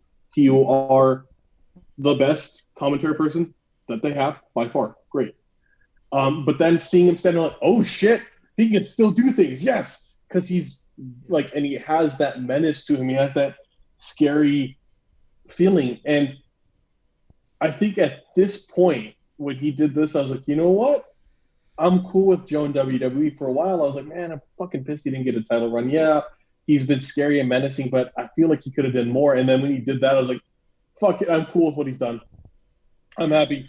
He can be what he is. He doesn't need the world WWE title because Samoa Joe can just be Samoa Joe. And yeah, no, I think like if you saw Samoa Joe like in person, you'd be like, it's like seeing a bear. Like, oh, Yeah. you want to go pet like or some bear like a wild fox. You want to go pet it because wild fox, but you're like, no, that shit'll kill me. That's cool. You cool over there, Fox. That's awesome. 100%. I like Dorchop like my joke, but he takes care of his family. But here's the deal: is like, what's unique to Joe? He's not the first wrestler to ever sit on commentary, but there's not been a lot of wrestlers to sit on commentary who, when someone gets in their face, you go, "Oh my god, that guy's gonna die. He's not supposed to mess with that guy." Where everyone else who ends up on commentary, you go, "That guy's injured. Don't fuck with him. He's injured. He can't wrestle him. He can't take a bump anymore. Leave him alone." Yeah, Corey gets shirts thrown in his face. Yeah, you throw a shirt at Corey and you go, he can't get in the ring. His neck's bad. Jerry Lawler gets in someone's face. You're like, dude, he's 40 years past his. I mean, I don't want to say he's past his prime, but you're like, come on. He had a heart attack. Yeah, he had a fucking heart attack and died on air. Leave Lawler alone. You know what I mean? Like they pummeled Renee with someone. Remember? Oh yeah, Renee got kicked in the fucking head. But like past wrestlers who end up on commentary, even when Savage was on commentary, and someone would get in his face, you're like, man, why are you messing with Randy Savage? This time you're like, yeah, exactly. Well, come on, man, Randy Savage, leave him alone. This time with Samoa Joe, when people get in his face, you're like, oh, you fucked up. Oh no, you fucked way up. You need to leave. Get away from Joe before he gets close to you. You know what I mean? And I think that's unique to Samoa Joe. I'm trying to think if Taz even had that presence. He's always come off as a badass, but there was a time where I think you had that like, look, Taz can't take bumps. His neck is bad. But with Joe, you like feel like that Joe's injured, but you're still like, oh, he'll still kill you. He might die, but he will kill you. He's Taz. Yeah. Yeah. Sorry, I keep cutting you off, man. Go ahead. I was gonna say, by the point Taz got put on commentary, you're like, he put on a shit ton of weight, and he was wearing big suits with big shoulder pads. You're like, yeah, Taz looks like at every point they ever tried to make Taz look tough, it's like he's too big. Like he's gone soft. Yeah. Taz. I don't even know. I don't think I'd say Taz shit. gone soft. Taz, if you're listening, you've not gone soft, dude. Taz could beat the shit out of all of us, but there was a point in Taz's commentary career where you thought Taz is not a wrestler. And Samoa Joe, not only does he still come off as a wrestler, he comes off as a murderer. You know what I mean? But he also comes off as a fighter. Like he takes care of his family. Yeah, that's why I tweeted out that GIF of a church burning down because I'm like, Seth, your church is about to burn down. Yeah. Yeah, Seth, why did you do that? Because Joe doesn't know when to stop. Oh man, you done fucked up. Why'd you have to do that? Yeah. Fuck! I didn't want to see you die today, Seth. Why'd you go to the commentary table? Like, Joe still has the most menacing premise. Yeah. I would love it if like how this proceeded was like, go like. Joe leads commentary. It's just or what the hell is his name there? Just there, and then it starts, and you hear people get like the AOPs backstage, and you see the AOP one by one get thrown out there, and you see Joe appear and like rapidly approaches like, oh shit, no. Yeah, Yeah, no, Like, that's the other thing too. Is there's always times we talked about the goofiness of Braun Strowman's strength that they show, where he's like flipping cars. There's no, I think, showing of Samoa Joe as a badass that you won't believe. yeah. You could see like a torso ripped in half thrown out from the backstage area into the audience, and you go, "What the fuck?" And then you see Joe, and you go, "Oh, Joe ripped a guy in half." Like, like you just believe it now. It's like it's Haku. Joe really is Haku, like the new version of Haku. Like we hear all the stories, and it's like Yeah. Joe has that aura. Like you don't see it, but it's like, yeah, no, that's what it is. And I think WW has been the best presentation of him in that role, even past Ring of Honor, past TNA. Yeah. And I think it's like down to, like, to me, his music in his role is so fucking impactful, and it fits how he presents. Like in no other place has Joe come out like where it's like it sounds like Pharoah Monch, and Yeah. it sounds like Simon Says by Pharoah Monch, and he's coming out, and you're like, oh shit. Yeah, no. Joe is a legitimate murderer, and I just wanted to celebrate him a little bit. But I think that's all I had to say about Raw. I thought Raw overall was a tremendous show. I thought SmackDown had me on the edge of my seat. It was really well put together. I thought AEW was really fun and made me laugh. And I thought NXT was a tremendous wrestling show with a lot of good wrestling matches. I wasn't as interested in that as I was the other stuff because, you know, I'm not a match heavy dude. I'm not gonna download and watch every 5-star match that someone tells me is a 5-star match. But I am gonna watch Yeah. Bronson Reed. But I'm gonna watch everything Bronson Reed does, and I'm gonna watch back documentaries about rivalries, and I'm gonna go find old promos. I'm gonna find '96 when Mankind showed up and interrupted the Undertaker in his match against Goldust and put on the mandible claw and made him puke up weird oatmeal. Like, I'm gonna watch moments like that. Those are the things that catch me and get me talking, and that's all I'm saying. I don't want to discount any of the men and women who work on these shows, all of them across the board. Those are the things that interest me, and this week I was very, very interested. It was a good week of wrestling. I was like great I week like of wrestling if you're Yeah. willing to watch wrestling to see what you like about it. I think that if you go in with these hack wrestling journalists, and not the real hack wrestling journalists like Sam Roberts, go ahead and follow at Not Sam. Go to Not Sam at YouTube. Check him out. He's the most legit hack wrestling journalist. But a lot of these other hack wrestling journalists who don't actually say anything that matters will make up all these stories and give out these fucking stupid rumors and try to feed you how you should feel about something before you've had the opportunity to digest it. And I don't think that's a fair way to watch anything. And I don't think it's fair to you because you might like it if you didn't listen to someone else about how you should feel about it first. Yeah. If you listen and told, yeah, you're gonna hate it, you're gonna jump and be like, yeah, it sucks. Just go in and enjoy it. Try it out. See what it is, because it might be awesome. How many times have I told you, hey, watch this segment, tell me what you think? Mm-hmm. Versus how many times have I said, hey, watch how horrible this thing is and tell me how bad it is? Yeah, and that's How often have you done that? You know what I mean? Like, and it's fair. I mean, it's get someone's opinion and like don't build it up. Like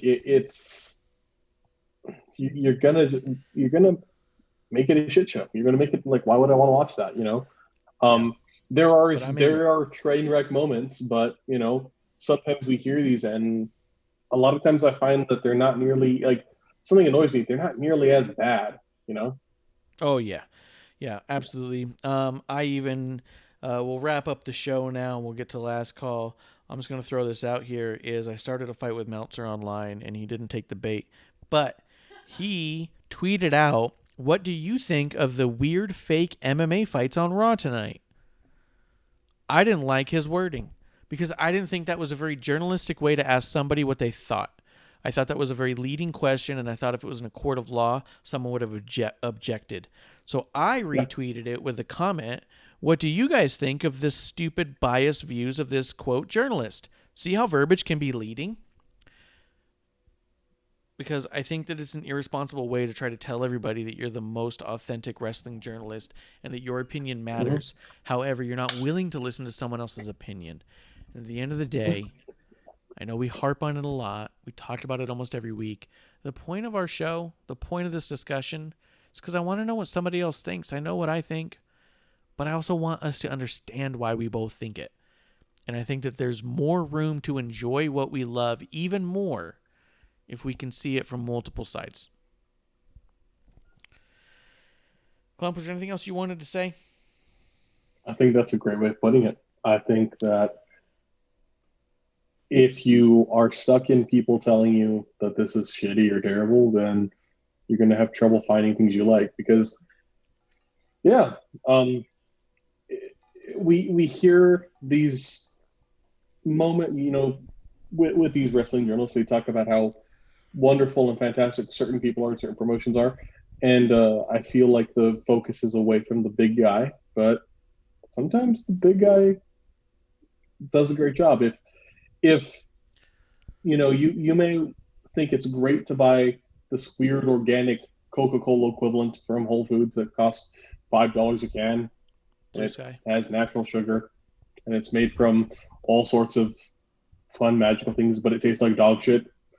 I think Coca-Cola's okay because Coca-Cola did it right. They're the biggest company in the world for a reason. Okay. They may not do everything right.